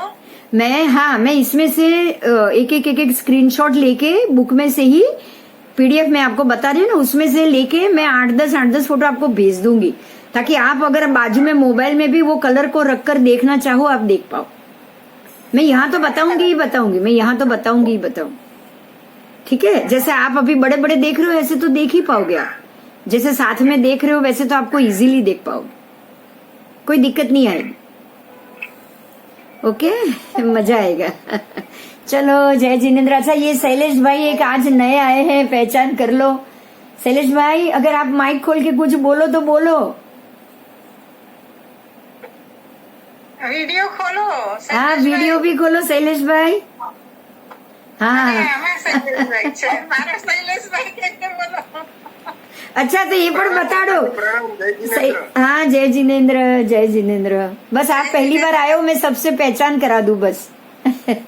નહીં, તમારો ઘણો આભાર, તમે બહુ સારી રીતે સમજાવ્યું। અને તમે એક વાત કરી હતી કે એક બેને પૂછ્યું હતું કે ભગવાન તો કઈ આપવાના નથી, તો આપણે એમની પાસે કેમ માંગવાનું? हाँ, એટલે હું તો એમ કરું છું કે ભગવાન આપણી અંદર છે, આપણે એમની અંદર, આપણો આત્મા જ પરમાત્મા છે। એ તો આપણા હાથમાં ને પરમાત્મા બનાવવાનું જ છે, એટલે એ તો 100% વાત છે. એની પાસે જ આપણે માગીએ. હા હા, આપણે અરે ભગવાન પાસે માંગવાનું એ જ છે કે ભાઈ મને તું તારી પાસે બોલાવ, મને તારી અંદર આવું. આજે છે ને सिद्ध गति के जो सिद्ध के जीव है ना, सारे एक दिए के ज्योत में सब समाये हुए. तो हमको यही कहना है कि हमारा भी ऐसा शरीर हो जाए कि हम परमात्मा आपके अंदर समा जाए.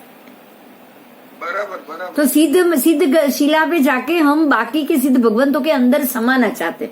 तो हमको भगवान से यही मांगना है कि जितना जल्दी हो सके मुझे तू तेरे अंदर समेट के ले ले, बस. બરાબર. એટલે જેનો જેવો આદર્શ હોય એના એવા લોકો થઈ શકે. हाँ जी, आप अगर आदर्श में अच्छी व्यक्ति रखोगे आप ऐसे ही बनोगे. मैंने इसलिए तो वो कत्ल खाने का और वो बच्चों का एग्जाम्पल दिया. अब वो बच्चे बड़े होते इनको बिल्कुल भी हरे रटी नहीं होगी.